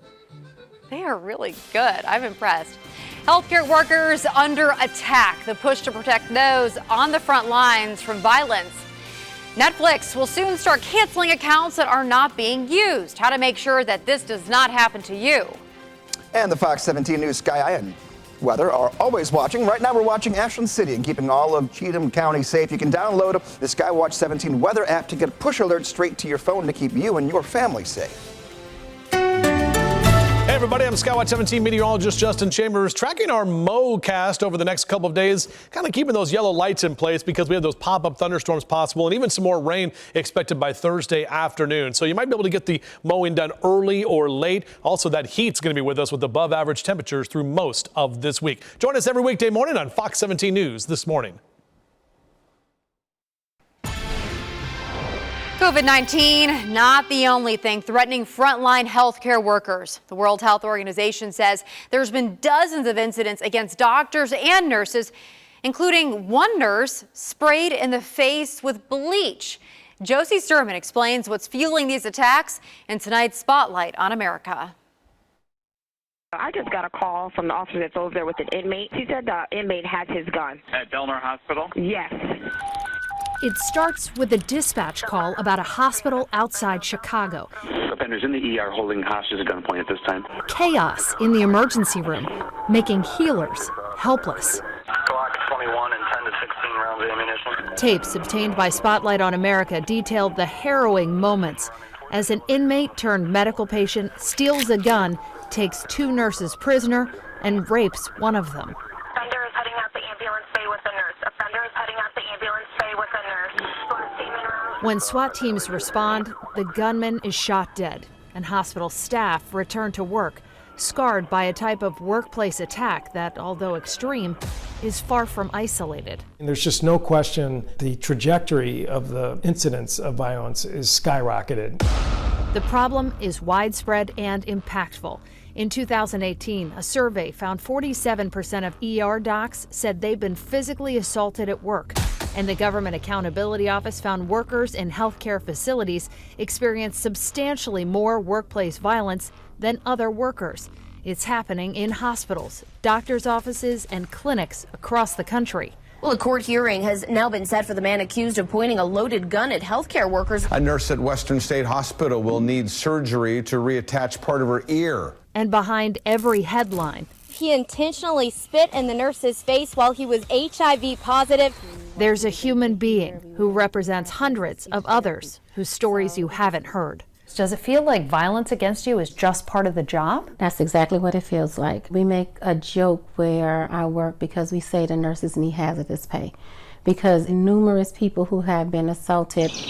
Elaine Sherman is one of them. While working as a nurse, she was attacked by a woman who got heated about her family member's care. And I can see that the situation was going really bad. The next thing I know, she punches over my shoulder, knocking the other nurse's glasses off. Then she starts to just pound me in my face 7 or 8 times. Elaine pressed charges and pressed forward. She went back to work and now advocates on behalf of healthcare workers. We should not be subjective to this type of behavior. We need protection. A need for safer workplaces for those who do no harm, but get subjected to it. I'm Josie Sturman for Spotlight on America.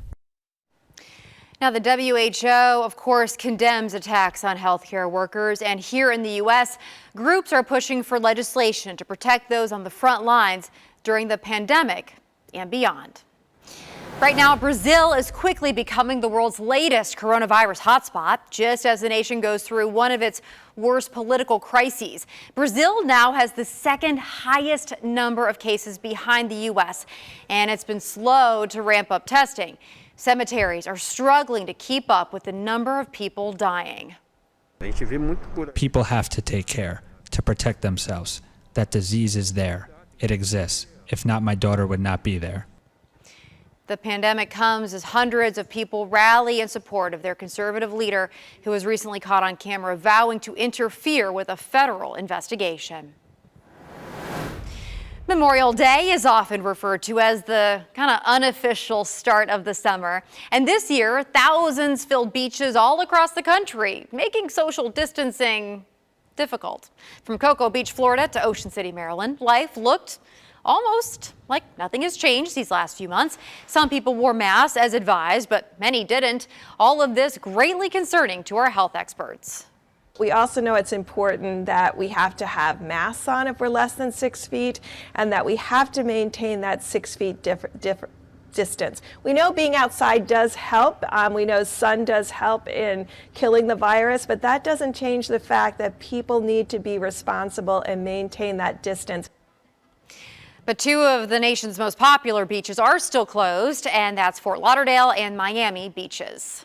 Well, Greg, for folks who love the water, who want to get outside, I'm not going to lie, these kind of daily hits of rain have made it kind of challenging. It's almost like it's Florida, where you know you have the heat and the humidity coming. Yes. You want to find a way to get around. It's going to find some water outside, and then it starts raining. It only lasts about an hour or two, but it's just enough to ruin some plans. It's exactly what we had today. We had some showers and some thunderstorms out there. It wasn't for everyone. They were popcorn showers and storms. They pop up and they die down for you pretty quickly. Our official high temperature today, though, 90 degrees, the first time we've done it this year. Think back to last year real quick. I'm going to ask you a little trivia question here. How many 90-degree days, if you're just trying to think about it, do you think, just ballparking, that we had in 2019? I think it was 80, 90, 100? It was almost 100. We had 99 90-degree days last year. And the first one was a week before this first one back on May 18th. That was the first one last year.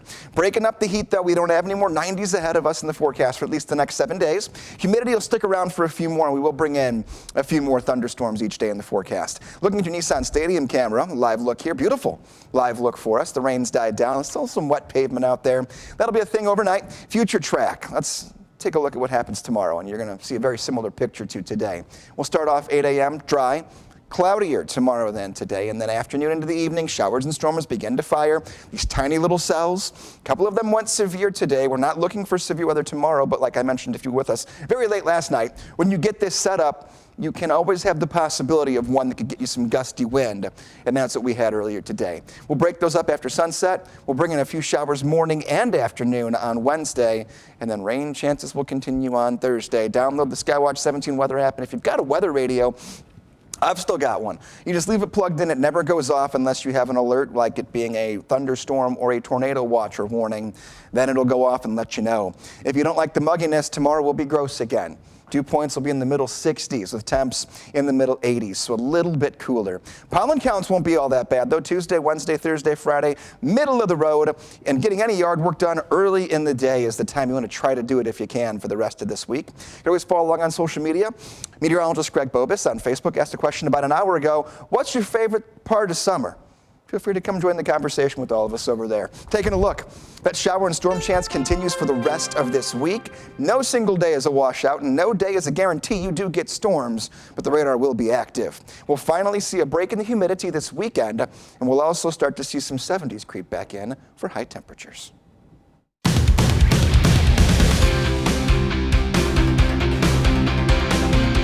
Welcome into Fox 17 Sports. I'm Tatum Everett.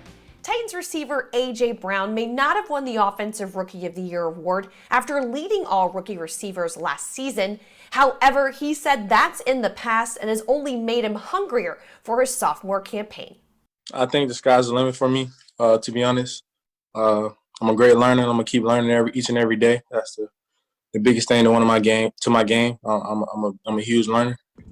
Definitely a lot of things I can clean up, Year one, really just trying to play fast and not think about it too much. But year two, I can really just key in and focus on what I need to really focus on and learn a lot more stuff like in regards to coverages and everything else. Brown has made sure to train and stay in shape this offseason. He's met up with Titans quarterback Logan Woodside a couple of times a week and uses a tennis ball machine. He says he's making sure he's catching at least 1,000 balls a day. I'm trying to be a complete, well-rounded football player. That goes back into the details of every little thing I do. The details are going to get me open, regardless of I may not be going against anybody, but as soon as I am, the details are going to show up, and that's what's going to pay off for me. This offseason also marked another first for A.J. Brown. He became a first-time father after welcoming his new baby girl into the world. Reporting from Nashville, Tatum Everett, Fox 17 Sports. Thank you, Tatum. Well, those who do not use their Netflix accounts often could lose them. Why the company is starting automatic cancellations. I'm James Rosen, back with part 2 of my exclusive interview with Transportation Secretary Elaine Chao, who talks about what the future will look like for riders of buses, trains, and airplanes as the Trump administration moves to reopen the American economy. Some startling new numbers out when it comes to the number of deaths in nursing homes from COVID-19. I'm Christine Frizzell with all the details coming up. We want to know what you're up to, and you can share it with us. All you need is a tablet or a smartphone and the free Fox 17 News app. Once inside the app, click on the Explore icon and then chime in. Choose a category, add media, click Continue to the photo library. I'm going to call this one News Team. And remember, friends don't let friends shoot vertically, so turn your smartphone onto its side just like a television. Can't wait to see what you send us. New tonight, a Kansas man is doing his part to help those in the hospitality industry hit the hardest by the COVID-19 pandemic. They call him the Tequila Fairy, and for a good reason. Bryce Lobb owns a tequila company and relates to many restaurant and business owners who are struggling to stay afloat right now. So as a sign of unity and support, he started dropping off bottles of tequila to people's doorsteps. All you have to do is send your address, and Lobb and his company drop the bottle off with a little thank you note. You know, I was just hoping to lift spirits. Una Vida means one life, and that is my partner and I's entire business model is authentic relationships. I like that, lifting spirits. No pun intended, I'm sure. Well, Lobb says they've already gotten over 2,000 requests. That is not surprising, I'm sure. In a Fox 17 News consumer alert tonight, Netflix says subscribers who don't use their account could lose it. The streaming giant will start asking users who have not been active for a year if they want to keep their account. If they don't respond, it'll be automatically canceled. So if you decide to come back, Netflix says it will save your account information for 10 months. Universal Theme Park in Orlando, Florida is preparing to reopen, but park leaders say it's not without risk, and new policies, of course, are going to be in place. The park will open next Friday, but visitors are going to have to follow CDC and state guidelines. And this includes temperature checks, wearing face masks, and of course, social distancing. While the parks will limit capacity, a disclaimer has been posted on its website warning visitors there is still a risk of getting COVID-19. Amazon is moving its annual Prime Day sales event to September. Thanks to the pandemic, creating a surge in online orders, Amazon warehouses are understandably strained right now. In addition to the pushed back date, Amazon will also allow unlimited shipments of non-essential goods to warehouses. You're watching Fox 17 News at 10. Harvard researchers painted a grim picture of just how significantly Nashville has suffered from this pandemic. The large tourism sector of the local economy is all but gone. Fox 17 News' Alex Apple has looked at what light crowds all around town this Memorial Day mean for the city. Well, big picture, visitor spending and total spending's down 46% in Nashville. It's more than double the national average. And this weekend is frankly a big part of that because visitors and everyone that lives here are just not spending as much as they would have a year ago. Today, look at Broadway. It was just a shadow of what it is at its height, what it's at its potential. And the people here are opting in far greater numbers for outdoor activities than lucrative taxed activities like shopping or eating out. For most restaurants, for example, carryout's less than 10% of their business, so empty tables mean shrinking margins. And Metro Councilor Steve Glover says tourist spending is a big reason why Nashville leads the country in spending lost. When everybody across the country got shut down, you can't travel, you can't fly, you can't do this, you can't do that, then naturally we're going to suffer hard in that arena because it does represent a solid piece of the economy here. How do we expect anything different? And that's exactly why we need to come back and be open. At its peak last year, 30,000 hotel rooms were full in Nashville last Memorial Day. 86,000 were sold when you take Memorial Day weekend in total. 1.5 million airline travelers came through the airport in March of 2019. 1 year later, just half of that. And we're still awaiting April and May's airport traveler numbers from this year. It will certainly be even less than it was in March. All told, Nashville is $200 to $300 short of the revenue that it needs, that it anticipated, that it expected to have. And that's why Mayor John Cooper is having to ask the question of should he ask the citizens for more tax revenue. The longer it takes for spending to rise back up, the more this problem is exacerbated. In Nashville tonight, I'm Alex Apple, Fox 17 News. Alex, thank you so much. Governor Lee announcing Middle Tennessee restaurants outside of Davidson County can operate at full capacity. However, he's asking that they continue to maintain social distancing. And restaurant owners we talked to say that is just not feasible right now. Fox 17's Kathleen Jacobs is at Toots in Murfreesboro to explain. Yeah, so this restaurant is a great example. It's a very large space, and even though technically they can operate at 100% capacity, it would be pretty much impossible to do it while still social distancing. The owner tells me he was happy to hear restaurants could open at 100% again, but when he heard they had to keep people 6 feet apart still, he just couldn't comprehend how that would even be possible. He says most restaurants just aren't structured to work that way.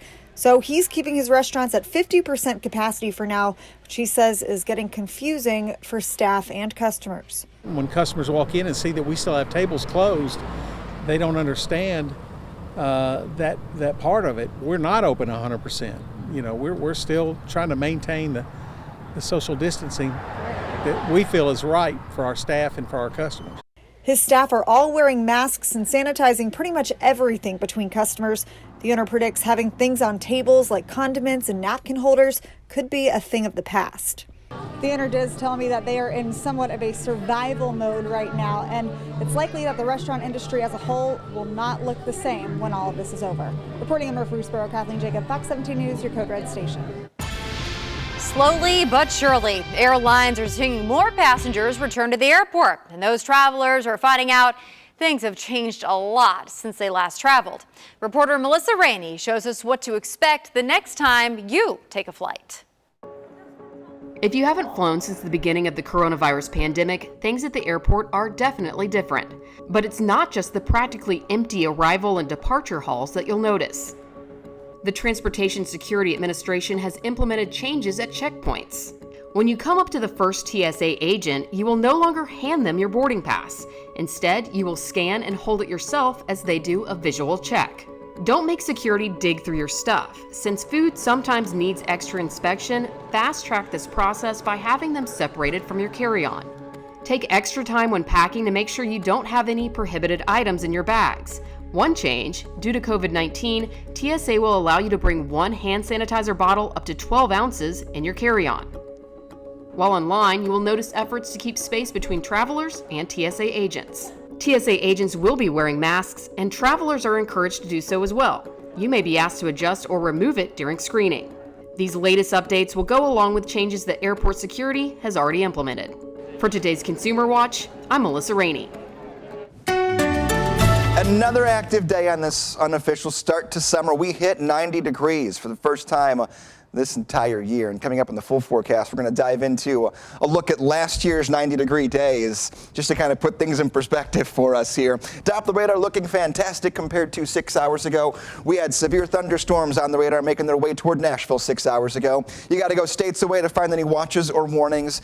This looks like it would be moving in our direction because we know where weather typically goes from west to east. That's not going to be a concern for us. I'm not worried about any problems overnight because you can see most of this is actually been moving from south to north. That's a look at our radar for the last 6 hours, and those storms finally fizzling out after sunset. We'll kind of have the exact same situation tomorrow. I don't anticipate severe thunderstorms, but there will be more storms to pop up during the afternoons and evenings. Still some wet pavement on our Broadway camera, and that'll be the case until we get to about morning, and then that will finally dry out. 68 degrees will be your temperature overnight tonight, partly cloudy. We keep the mugginess overnight, and the forecast for tomorrow. If you're a runner, you can in the morning. I would suggest the morning because temps will be most tolerable then, even with that humidity in the 70s. And the morning will actually be dry. Highs tomorrow will not be as warm as today. We're actually looking at a downtrend in temperature. We'll time it out and we'll look at that rain chance coming up in your Skywatch 17 forecast. Sounds good. Thanks, Greg. One of the biggest questions about reopening businesses is how to instill confidence in American passengers. Millions of people rely on our nation's mass transit systems, including rail lines and commercial passenger jets. Sinclair National correspondent James Rosen talked with Transportation Secretary Elaine Chao about this serious concern. We need to open up the economy. And as Transportation Secretary, Elaine Chao is smack in the middle of the tough decisions surrounding the nation's slow resumption of travel by road, rail, and air. We've been working with the transit authorities as well as with airlines and with passenger rail to ensure that they're ramping up their cleaning protocol to give a greater sense of security and safety to the traveling public.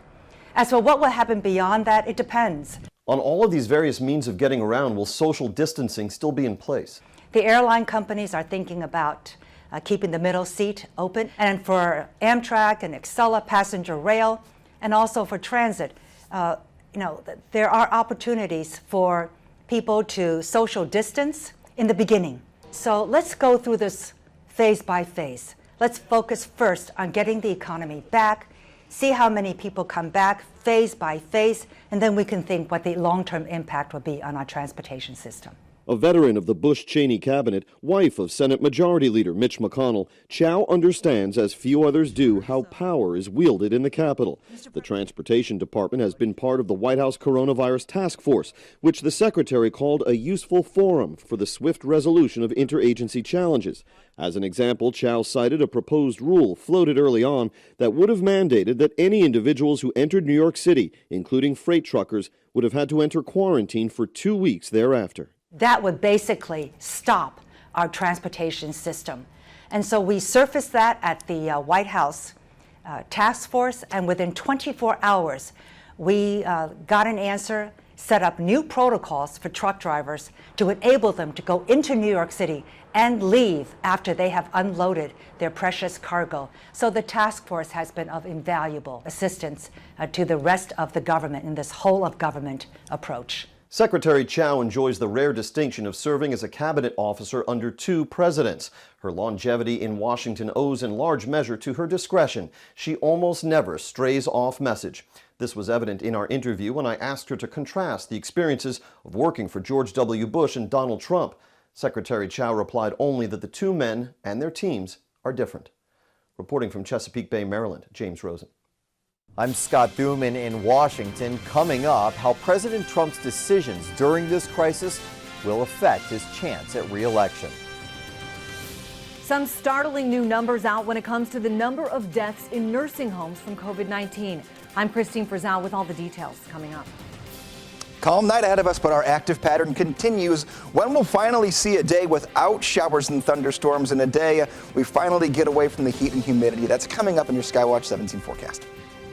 We want to know what you're up to, and you can share it with us. All you need is a tablet or a smartphone and the free Fox 17 News app. Once inside the app, click on the Explore icon and then chime in. Choose a category, add media, click Continue to the photo library. I'm going to call this one News Team. And remember, friends don't let friends shoot vertically, so turn your smartphone onto its side just like a television. Can't wait to see what you send us.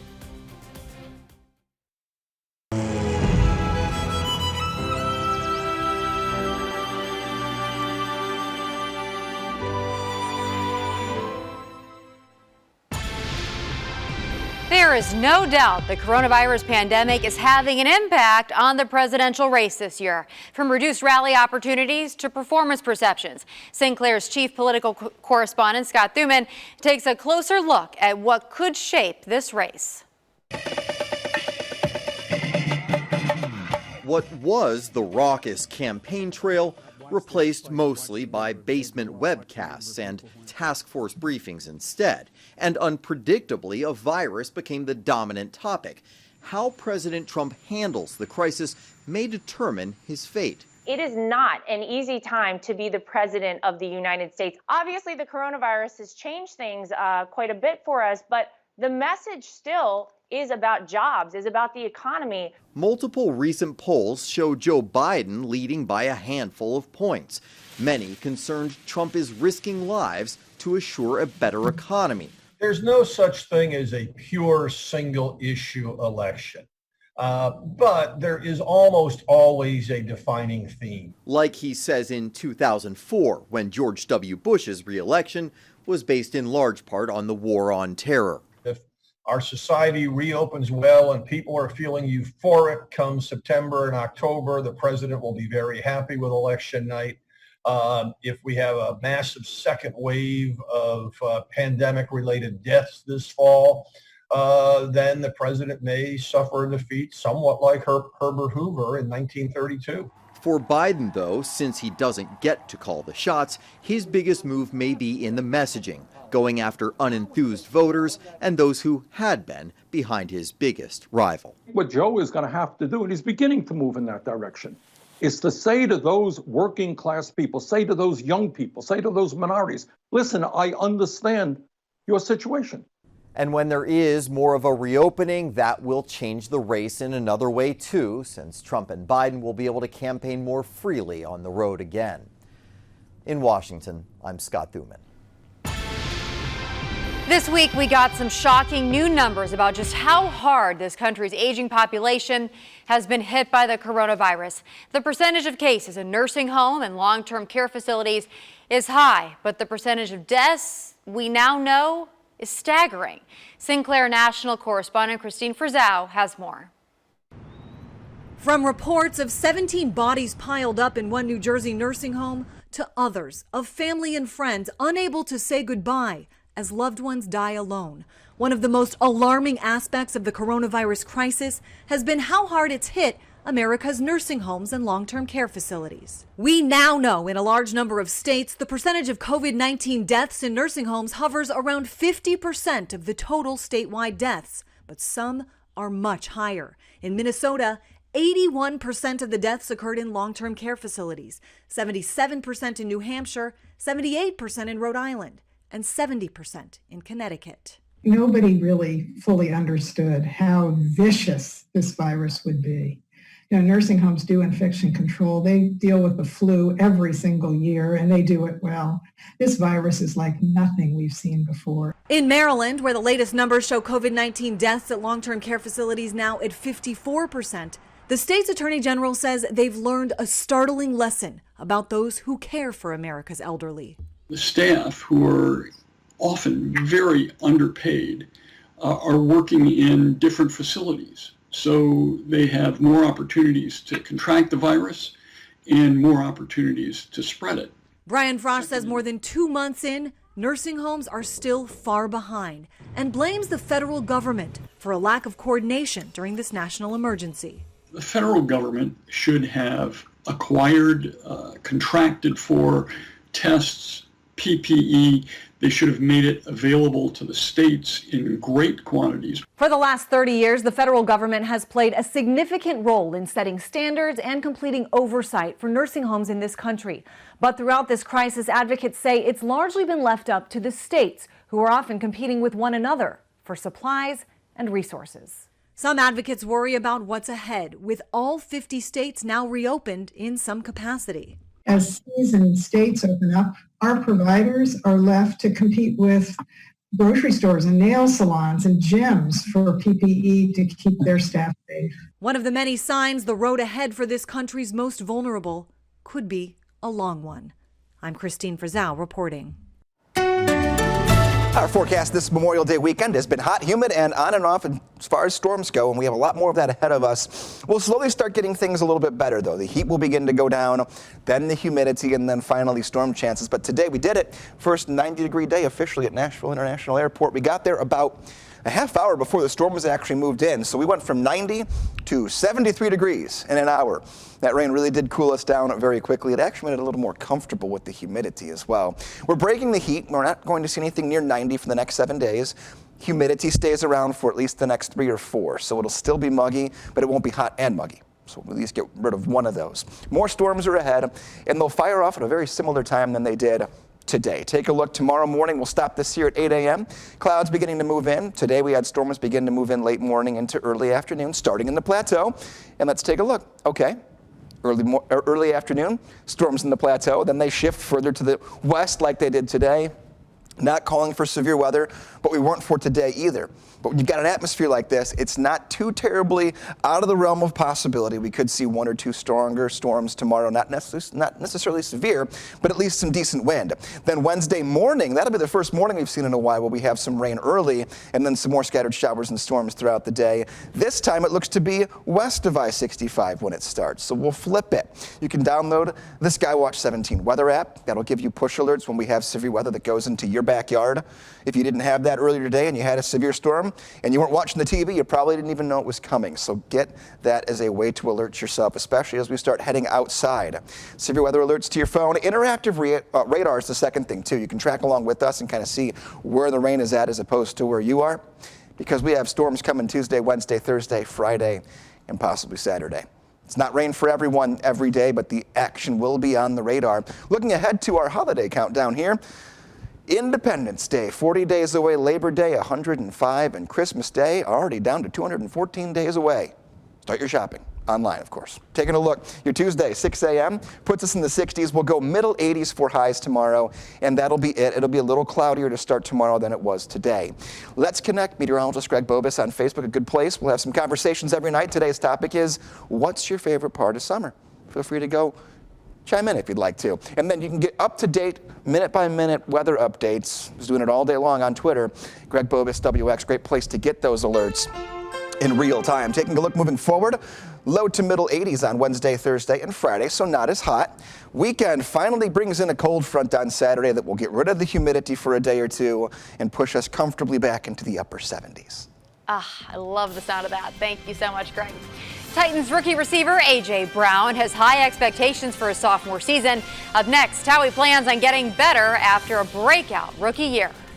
It's now easier than ever to watch Fox 17 News no matter where you are. All you need is a tablet or a smartphone and the new STIRR app. That's STIRR. When you open the app, pick your city, Nashville. You can watch our newscasts live. When we're not on the air, you can see our last newscast and the very latest forecast. With STIRR, you can also watch as many as 20 other channels. No login, no subscription. In addition to the App Store, you can now also download the STIRR app on Roku, Apple, and Fire TV and start watching. STIRR is owned by a subsidiary of Sinclair Broadcast Group, the parent company of this station.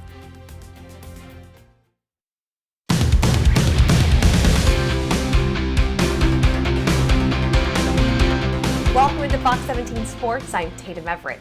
Titans receiver A.J. Brown may not have won the Offensive Rookie of the Year award after leading all rookie receivers last season. However, he said that's in the past and has only made him hungrier for his sophomore campaign. I think the sky's the limit for me, to be honest. I'm a great learner. I'm going to keep learning each and every day. That's the biggest thing to my game. I'm a huge learner. Definitely a lot of things I can clean up. Year one, really just trying to play fast and not think about it too much. But year two, I can really just key in and focus on what I need to really focus on and learn a lot more stuff like in regards to coverages and everything else. Brown has made sure to train and stay in shape this offseason. He's met up with Titans quarterback Logan Woodside a couple of times a week and uses a tennis ball machine. He says he's making sure he's catching at least 1,000 balls a day. I'm trying to be a complete, well-rounded football player. That goes back into like the details of every little thing I do. The details are going to get me open, regardless of I may not be going against anybody, but as soon as I am, the details are going to show up, and that's what's going to pay off for me. This offseason also marked another first for A.J. Brown. He became a first-time father after welcoming his new baby girl into the world. Reporting from Nashville, Tatum Everett, Fox 17 Sports. Leaders of the country's colleges and universities are announcing major changes for their fall semesters. I'm Atra El-Nashar with the details that are disappointing to many, but some say are necessary.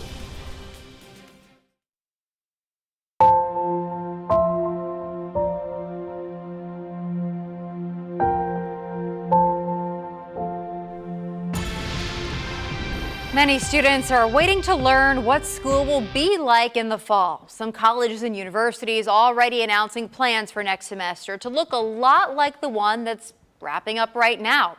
National correspondent Atra El-Nashar explains those decisions and their potential impact on students.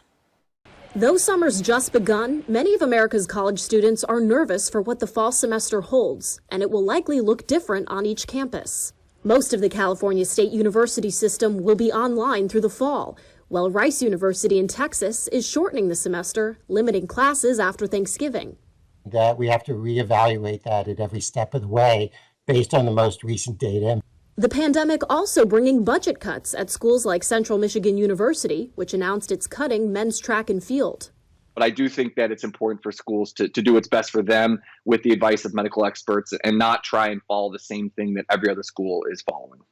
Conservative watchdog group Campus Reform argues online learning could leave students unprepared for adulthood. If you're now able to learn completely online, a lot of these students may have the expectations that they want to go into the workforce and be completely online. Others say virtual learning has a silver lining. I think students and faculty learn about new capabilities and some things that actually work better than in person. It's a waiting game for many. In a survey by the Chronicle of Higher Education, a third of colleges and universities are either still in the planning stages or waiting to decide what to do in the fall. In college towns like Ithaca, New York, that rely on student life to support local business, another virtual semester would be unsustainable. The ripple effects of all of our students staying home and not coming back to campus would be crippling. But students and families have their own choices to make, if they feel safe enough to return to campus at all, or if they can afford to. In Washington, I'm Autrell Nashar reporting.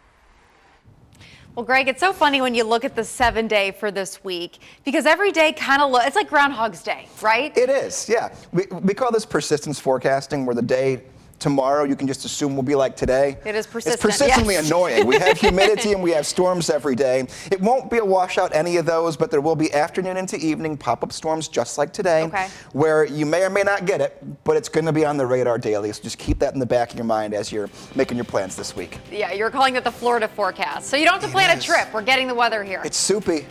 We're going to have the humidity. All right, thanks for joining us. Next on Fox 17 News, gone but not forgotten. How those who gave their lives for our country are still being honored this Memorial Day amid the coronavirus pandemic. Plus, high school seniors may not get to go to prom this year, but we'll show you how they're still getting a memento of the special night. And most of us had a very easy, carefree day with some sunshine and a nice sunset, but tracking one lone thunderstorm here to end our evening. Brandon to the Weather Center here. A severe thunderstorm right near the Alabama state line. We're going to dive into this and then see when it fizzles out and we calm down for the rest of the night coming up in your Skywatch 17 forecast. And Fox 17 News going one-on-one with the Commander-in-Chief himself to talk about the threat of COVID-19 as America continues to reopen. Fox 17 News at 9 starts right now. Middle Tennessee's only primetime news. This is Fox 17 News at 9. Fox 17 News tracking the spread of coronavirus this Memorial Day weekend. There are now 19,789 confirmed cases of the disease here in Tennessee. That marks a rise of 395 reported cases in just one day. According to the Tennessee Department of Health, nearly 374,000 people have been tested. Right now, just under 1,600 people are being treated at hospitals for the virus. However, 329 Tennesseans have now died. So far, 12,745 people have recovered. And at last check, Davidson and Shelby counties had the highest number of cases. Meanwhile, Nashville is preparing phase 2 of reopening this Monday, and here's what that means. Restaurants and retailers will be able to open at 75% capacity. Salons, gyms, and attractions can open at half capacity. Live performances can start back up again, but there can only be 2 artists on stage at any given time. Everyone is asked to wear a mask in public and keep gatherings in Nashville limited to 25 people or less. And this Memorial Day is going to look different in the mid-state. The Nashville National Cemetery, for example, in Madison, will not be holding any public events this weekend because of the pandemic. But as Fox 17's AJ Abel tells us, some are taking it upon themselves to make sure our heroes are not forgotten. Well, more than 30,000 veterans and spouses lie in that cemetery, but today it looked very different than it did for previous Memorial Days, and it's all because of the pandemic. This is what military cemeteries typically look like during Memorial Day. Tens of thousands of flags honoring our heroes. But not today. Today it was much more bare. The Department of Veterans Affairs canceled mass flag placements at our country's national military cemeteries. That includes the one in Madison because of the coronavirus. All the people that sacrificed their lives and their families and their time for giving us what we have today. Candace and Robert Roberts personally made sure these people wouldn't be forgotten. They go up to each gravestone, say the person's name, Beatrice M. She's married with her husband, right there. what branch and war they were in, and their birthdays before placing a penny Heads up, on top of the gravestone, just to kind of say, hi, we're here and thank you. trying to learn just a little bit about each person. They both had fathers who were veterans, and this is their way of honoring those who may not get a visit this year. Some people have flowers next to them, others don't. They say we owe so much to these people and say they're sad that more people aren't taking the time to thank these heroes for their sacrifices. Yeah, because it's not exactly a day or a weekend that you can replay. I mean, you can't do it next weekend. Can't do it 6 months from now and have the same meaning. They left pennies on a couple hundred gravestones, and they would have done a lot more, but they ran out. They say because of pandemic closures, they couldn't get more change from the bank. Well, I'm almost to my end here. I think I have 6. How many you got? I got none. 1 penny, a simple reminder that those who gave so much will never be forgotten. And though the flag placements and ceremonies are canceled, friends and families of loved ones, they are still allowed to visit individually throughout the weekend. In the studio, AJ Abel, Fox 17 News, your Code Red station. AJ, thank you. And we are sending more information about this story to your phone right now. So just download the free Fox 17 News app, and that is how you can get these alerts. New tonight, Fox 17 News is honoring the life of 98-year-old James Lillard Bass Jr. We first introduced you to the Smith County native back in November in a story about Cumberland University's oldest living alumni. Mr. Bass served in the Army during World War II. He passed away on Thursday and will be laid to rest tomorrow. Happening now, a COVID-19 patient at Trevecca Center for Rehabilitation and Healing has now been released after beating the virus. The facility says George Hudson needed a lot of help with daily tasks when he first arrived because he had such difficulty breathing. Staff members say through therapy and determination, he pulled through. Congratulations to him. That's so wonderful.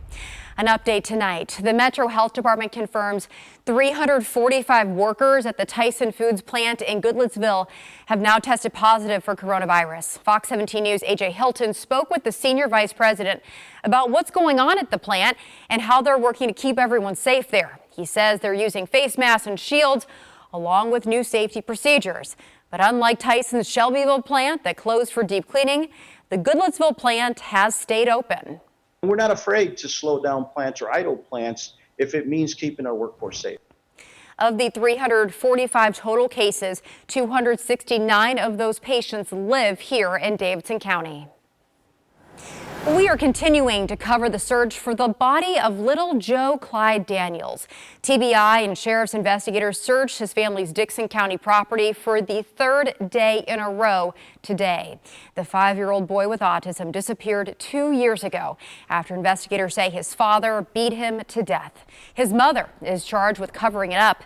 TBI agents walked with dogs along the property carrying a large collection bag searching for the boy's remains. No word yet on what, if anything, those investigators found or why they're going back to search the property again now.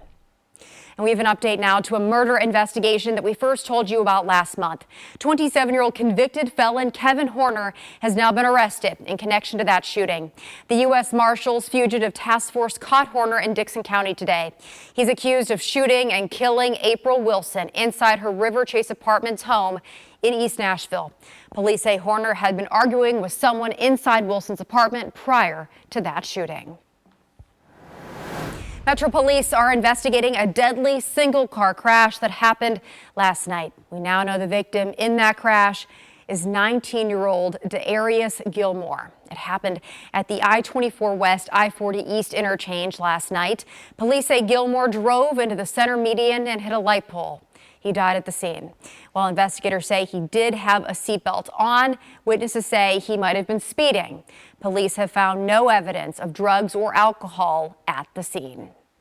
The Nashville Fire Department is investigating after battling a 2-alarm apartment fire in South Nashville this afternoon.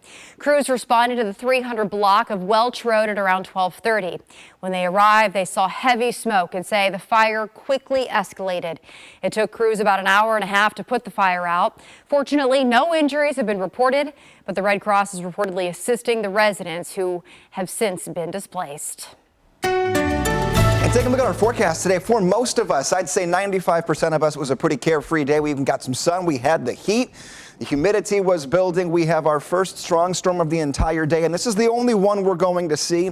Almost out of our viewing area here down in Lincoln County. This really happened right as we were going on the air. A severe thunderstorm here. Not a wind threat, not a tornado threat. Want to stress that, but there has been some decent hail with this small little cell here right over Fayetteville. So they're going to keep that warning going till the hail dies down a little bit.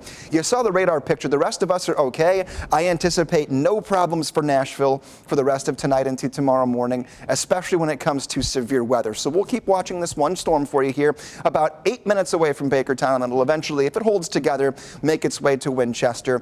Not a wind threat, but definitely a hail threat for that small thunderstorm right near the Alabama state line. Nissan Stadium camera back in Nashville, we're looking pretty good. The overnight going to stay warm. We're still almost at 80 degrees. We only fall to 70 overnight tonight, and we'll again see those storms ending here very quickly for us. We'll stay warm and muggy. Coming up in your Skywatch 17 forecast, though, the stormy pattern continues, and so does the heat. We'll see how long it lasts. Sounds good. Thank you so much, Greg. Happening today, all dressed up and nowhere to go. That's how some seniors planning to go to their prom may feel this year, with so many of the parties canceled, of course, due to COVID-19. Now, one large event venue over in Hopkinsville, Kentucky, improvised. The Bruce hosted a free drive-up prom instead.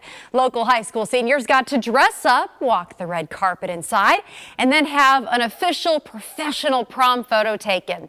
Organizers said, well, they don't expect this to take the place of a real prom, of course. They hope it at least acknowledges the prom season. The girls were dressed beautifully, and it gives them an opportunity to have their picture made, and they'll have a memento of the occasion. Not what it was supposed to be, but certainly something that they can take with them. Yeah, and I'm sure a lot of those girls may have already bought their dresses, so they probably wanted to wear them and get that picture taken. A total of 660 seniors from 2 Hopkinsville high schools had the opportunity to attend the event. The Bruce said it had 10 proms scheduled for this season, but of course, all of them got canceled. Coming up in the next 5 minutes, an exclusive interview with President Trump as he explains what we can expect moving forward in this pandemic. Plus, sexual assault allegations against presidential hopeful and former Vice President Joe Biden. An exclusive interview with Megyn Kelly following her sit down with the alleged victim. Well, this weekend, some people are going to take their first steps toward normalcy. And tonight, Full Measure's Sharyl Attkisson sits down for an exclusive interview with President Trump to give us a little perspective on the pandemic now entering its 5th month. About 4 months ago, almost to the day, the first coronavirus victim in the United States was officially diagnosed. Right. How has the country changed since then? Well, there's been a big change. Number one, we had to save millions of lives, which we've done with the shutdown. So we had the greatest economy in our history. We had the greatest economy in world history. No country has ever done better than what we were doing just a number of months ago. And we had to turn it off to save a lot of lives, which we've done. And now we're opening it up again. And I think we're going to get our economy back fast. We had the best unemployment numbers. We had the best financial numbers, best stock market numbers, the best of everything. And we had to turn it off one day, just like magic. It turned off.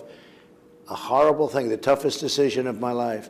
But if we didn't do it, you see what's happening to countries that tried to go the other way. They're losing numbers that are incredible. And we did the right thing, and now we're doing the right thing by getting it going, getting it open. We have to open. Do you think that coronavirus has been as transformative to our country as 9/11 was? Well, I think the concept of 9/11 was, it was a little more direct. It was a hit by terrorists, but This is a hit. It came out of China, whether we like it or not. It came out of China. It could have been stopped. It came all over the world, but it didn't really go to China. They stopped their planes going into China, but they didn't stop their planes and their traffic going into the rest of the world, including the United States and Europe. And Europe is decimated, and you look at what happened all over the world, 186 countries. So, no, it's a very terrible thing, and they could have stopped it if they wanted to. They could have stopped it. Either it was incompetent or they didn't want to. Both are not very acceptable. And you can see more of this interview with Sharyl Attkisson tomorrow night on Fox 17 News following the NASCAR race. Bombshell allegations have rocked Joe Biden's presidential campaign after a former staffer says Biden sexually assaulted her. Tara Reid is the former Senate aide for Biden, and she explained how Biden allegedly assaulted her in graphic detail in a sit-down interview with Megyn Kelly. On America This Week, Eric Bolling spoke with Kelly in an exclusive interview to discuss her conversation with Reid and whether these allegations are fact or fiction. Because there has to be something wrong with Tara Reid, and I mean this, there has to be something wrong with her if she's made this up. My own belief is that she has very good evidence she did tell at least 2 people about the alleged assault at or around the time that it happened, and I've spoken with her best witness, who she claims she told right after. That's the one we called Karen in the interview. That woman's a working professional. She's very credible. She talks about it with authority. I think there's a very strong case that Tara told her friend Karen all these same details 30 years ago, that Karen heard the same story about the assault. But that doesn't answer whether it in fact happened. To see the entire interview with Megyn Kelly, watch America This Week with Eric Bolling right now on our website. That is fox17.com. Most of us shared some sunshine, 80-degree temperatures, and quite a bit of humidity. A few of us got under a downpour or two, even a few weak rumbles of thunder earlier today. We have our first strong storm of the entire day, and it will likely be the only one we get here. You look down toward the bottom of your screen, toward the Alabama state line here, Lincoln County. We have one tiny thunderstorm that they warned right as we were going on the air. And this will last about 10 more minutes. Not a big rain producer as far as this one's concerned, but it could give some small size hail with it. That's why they warned this system. Moving pretty slowly, but if it holds together for us here, Winchester, the next 20 minutes or so, at that point, the warning should be done, and I don't really anticipate much more for us to deal with overnight. So things are looking better during the overnight hours. We're bringing on the heat. You had it today. We ended up in the mid to upper 80s. Stormy pattern continues, though. Each day in the 7-day forecast, a chance for some rain. The question is, which days could bring in a severe weather threat? Well, they've dropped out our outlook as far as severe weather goes for today. We were under a marginal risk. That is gone. We were under just a category 1. So we went code red online, digital social media, to give you guys the heads up during the daytime. But the overnight should be okay for us here. The only threats we might see over the next couple of days that could push us to a code red at some point would be heavy rain and wind, but I don't anticipate that for your Sunday. It might be a chance on Monday. That's the day we're watching a little more closely. So let's work you through the timeline of all this. Again, not much happening here the next 4 or 5 hours. There'll be quite a bit of activity west of us here in parts of West Tennessee overnight tonight, but most of that not making its way here until tomorrow. Here's tomorrow morning, 11 a.m. Broken line of showers and storms can begin to move in. Non-severe, but you might have some decent downpours with that and some lightning like we had in some areas. This pushes to the plateau by 3 p.m. Most of the rest of the evening will be okay for us, especially in the Nashville area. So it's a late morning through late afternoon event. Monday morning starts off dry, and then just like, well, today and yesterday and tomorrow, Monday, by 2 p.m. for Memorial Day, the second half of the day could bring in a few isolated thunderstorms. Again, not anticipating severe weather with either of those 2 days, but we'll watch out for heavy downpours and some occasional wind gusts. You can download the Skywatch 17 weather app. It's the best way to get that radar right at your fingertips and to get those alerts as they are issued. 87 tomorrow, 88 on Memorial Day. You saw there'll be a little more rain on Monday than we get on Sunday, unfortunately. And then every single day is basically the exact same as the day before. We'll wake up with nothing going on. We'll fire up a few afternoon thunderstorms. We'll get into the upper 80s and humid. I'm calling this the Florida forecast for the week. I think you're right. That like mid-afternoon, once a day hit of rain and hot and sticky. All right, sounds good. Thank you, Greg. A tracing app on your phone. How answering 4 questions on your cell phone every day could predict whether you're likely to have COVID-19.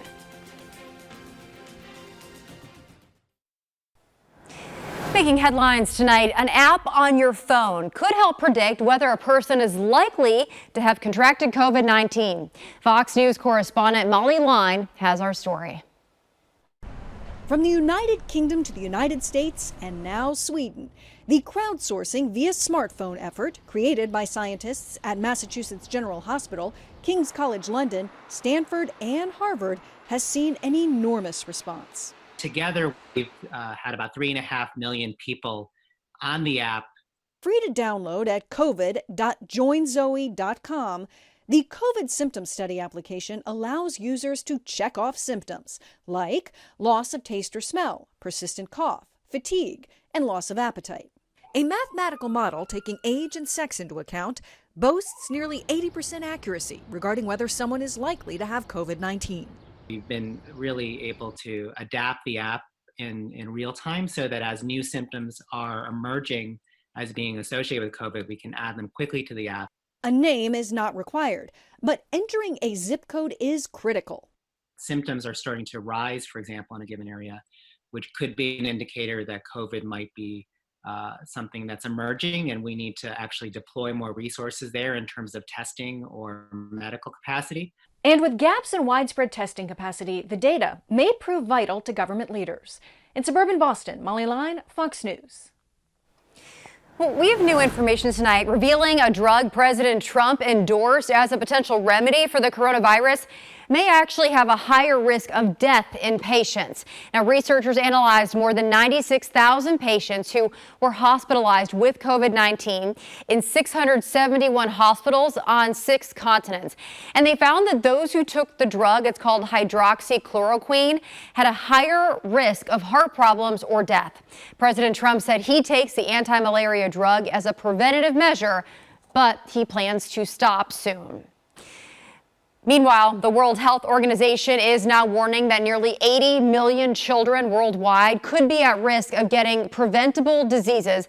That's because the COVID-19 pandemic is preventing people from getting vaccines. Health experts say vaccinations have decreased in 68 countries, saying if children are not up to date on their immunizations, there could be a surge in diseases like measles. In your consumer news tonight, while many companies are laying off employees, Taco Bell is planning a major hiring surge. Yes, the fast food chain is planning to hire 30,000 employees for the summer season alone. The company says it needs people to fill existing positions as well as new roles created amid the COVID-19 pandemic. Interviews will be done virtually and curbside. Taco Bell says it plans to protect the safety of these new team members through things like contactless service, temperature checks, as well as mask and glove requirements. I do always see the drive-through line at Taco Bell is very long each and every night, so that does not surprise me one bit. They need more help. Well, meanwhile, Bed Bath & Beyond is planning to reopen hundreds of its stores and bring back thousands of employees. This is as soon as next month. The retailer made that announcement yesterday, saying 600 stores are going to be open by June 13th. These also include Christmas tree shops and World Market locations as well. The company says it will also end the furloughs of around 11,000 associates to work in those stores. Well, it may be a holiday weekend, but for many, tomorrow is still a day of worship. A look at the debate to reopen in-person church services amid the coronavirus pandemic. And airline travel slowly getting back to normal. How the COVID-19 pandemic is bringing changes to TSA screening procedures going forward. The following segment is sponsored by Knocking. Hi, I'm Genevieve Gorder, interior designer, television personality, lifestyle expert, and you are in my house with me for another segment of America's Steals and Deals, where I bring you great products for incredible savings. And let's face it, like we all want to save money right now. So let's do it. We're going to get into the world of health in wellness with 2 products. The first one today is the Prep Sealer Vacuum Container. What is this? Basically, all your food, especially produce, cheese, leftovers, meats, go into these stackable containers and you simply pump the air out and they last up to 4 times longer. Hi, that's less times going to the grocery store. That's saving a lot of money. Also, we have the Fresh Sticks, which can go on any bag, pasta, chips. The entire width of the bag is covered, so it stays fresh longer. My favorite is the juice jug. I like to juice. just goes bad in a day. So I have to do it every morning. Now I don't. It saves me time on dishes and saves me a lot of energy. This is fantastic. We're offering 40% off all these products today. Take advantage. Next category of wellness is sleep. We all know if we don't sleep, we don't do well, period. We don't feel great, whether you have health issues, whether you have a kid, or whether you're just smart. So Yoga Sleep is offering 2 products today, the Dome and the Hush. These are based off the original sound machine, which is that white noise that you can kind of dim, and it creates that soothing, calm vibe in any room. Like a spa, my daughters put both of these in their windows and they keep it on all day because they said it feels so good. And then we have the miniature version of this, which is great for travel because you still need to sleep while you travel, right? We're offering 40% off all of these items from Yoga Sleep. Take advantage of both of these deals at asadeals.com.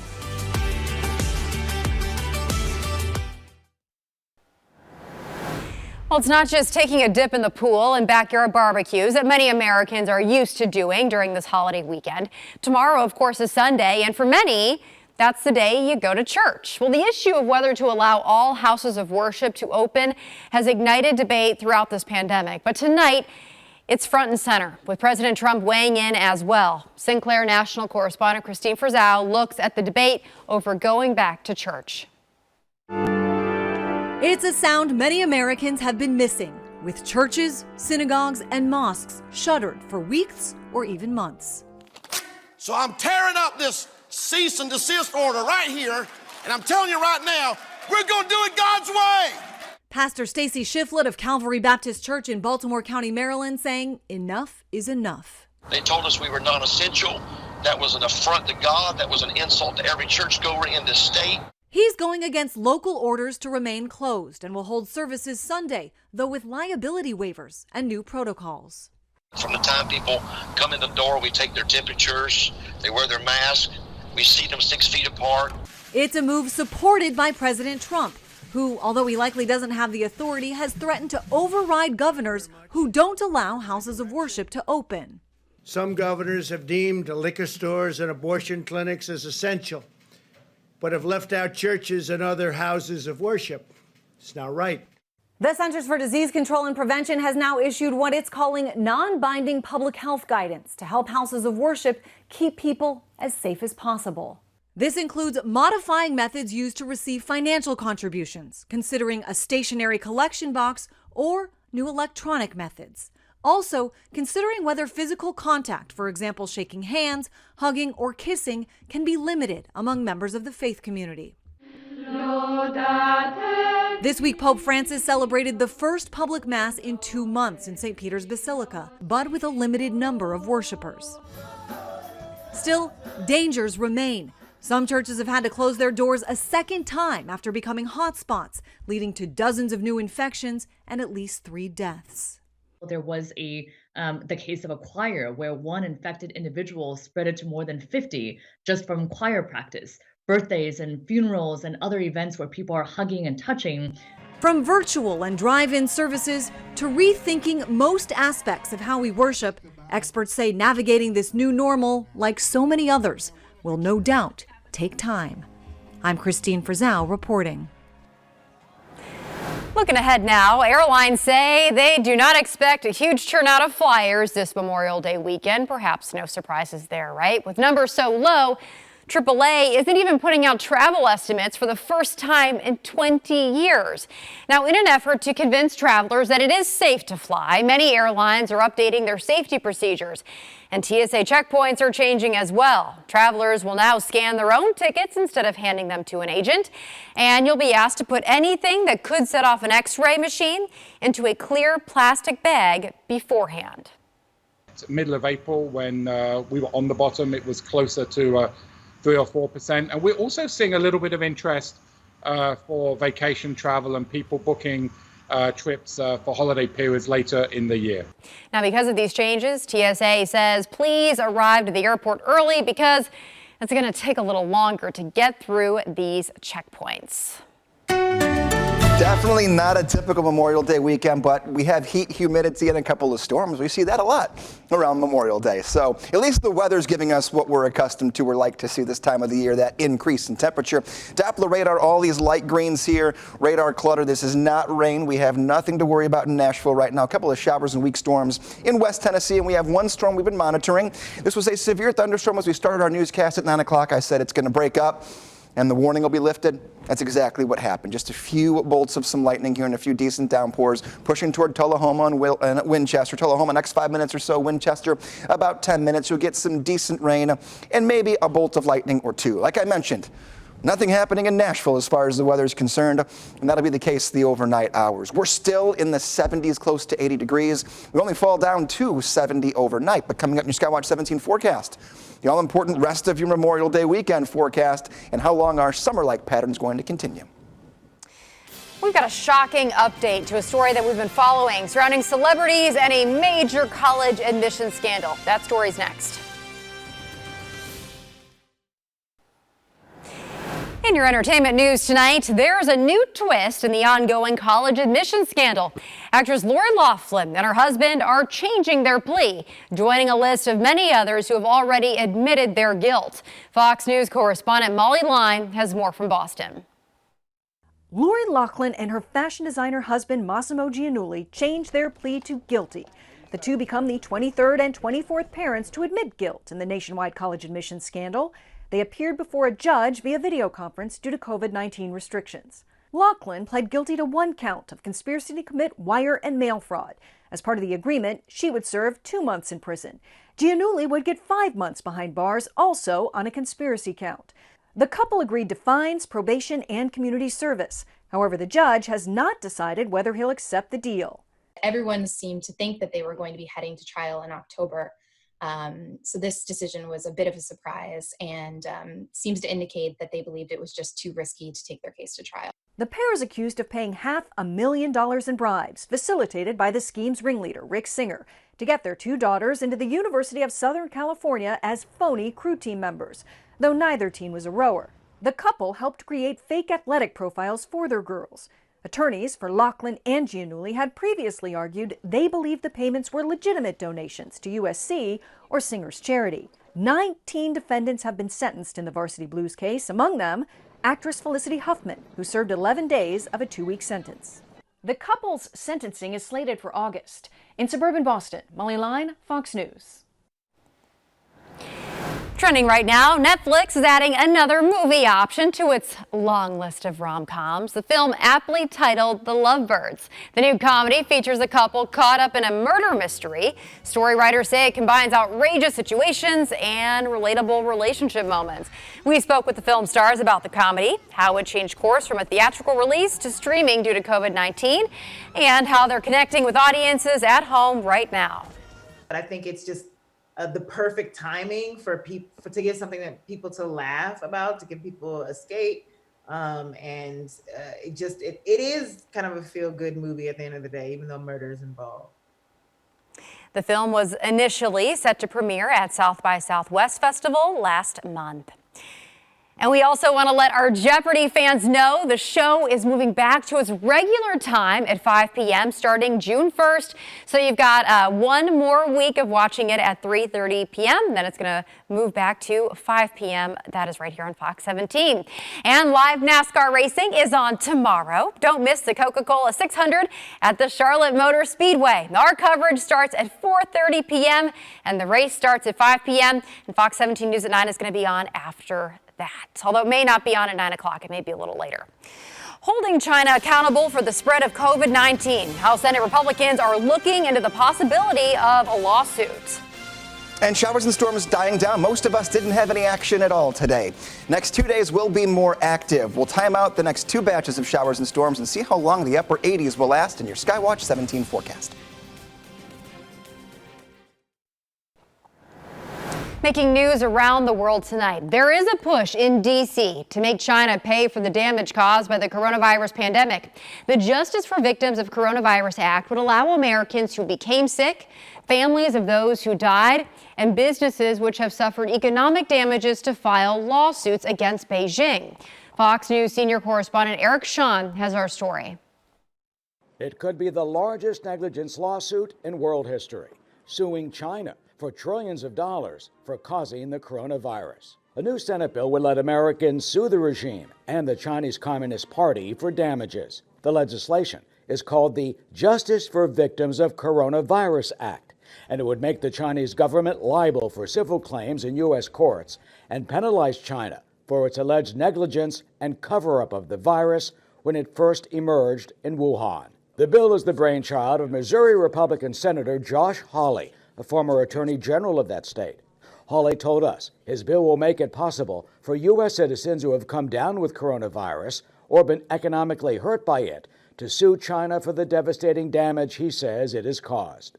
Everyday citizens who have been damaged by this pandemic can go to a court, an American court, and can sue China and ask for relief. And here's the other thing. The court would have the ability to attach Chinese assets, government assets in this country. So the court would actually have the ability to have damages awarded to those victims. But experts say suing China is not going to be easy.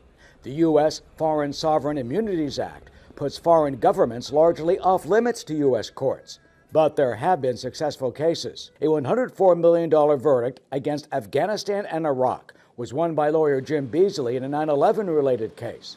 But a district court sided with the State Department that objected to it, and it was overturned. China's not going to respond. So to the extent that this somehow proceeds and it ends up in a default judgment, then you end up having to collect it. And the State Department's not going to let that happen because issues between nations, especially sovereign nations, are the province of diplomacy. But Senator Hawley says it should be done. Throughout the pandemic, they have lied about the facts, both of the virus itself and also what's going on in China. So make no mistake, the Chinese government is responsible for the extent of this damage. They are responsible for the pandemic that the world is now suffering, and that's why they should be on the hook. The Chinese government did not respond to our request for comment, but recently a foreign ministry spokesman criticized Senate Republican efforts to hold China to account, saying they show no respect for facts and that Beijing should not be blamed. In New York, Eric Shawn, Fox News. An investigation is underway after a plane crash in Pakistan killed all but 2 people of the 99 on board. The plane crashed in a residential area yesterday. Investigators say the pilot made at least one distress call before the plane went down. U.S. leaders say one American had been on board at the time. However, their condition is not known at this time. Mourners gathered in Pakistan today for a candlelight vigil to remember those victims.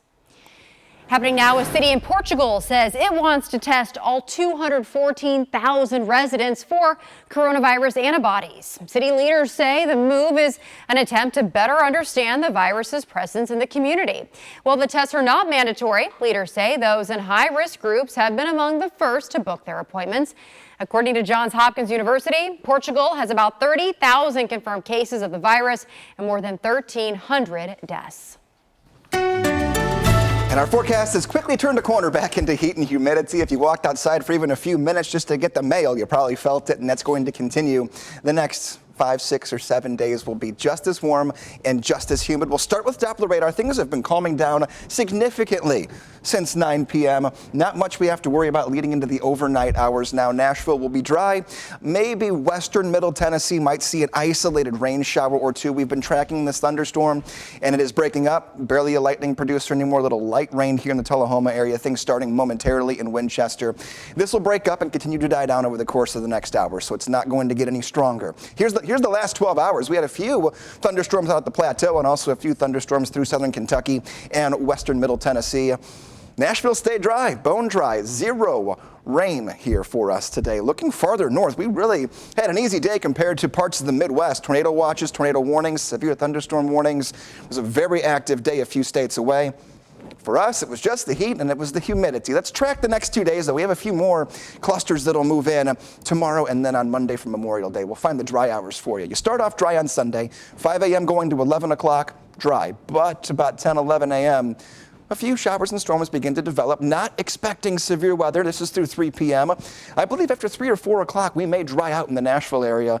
Could see 1 or 2 more showers, but it's trending drier than it looked even 4 or 5 hours ago. Monday, little different. Once again, starting off dry, 8 a.m.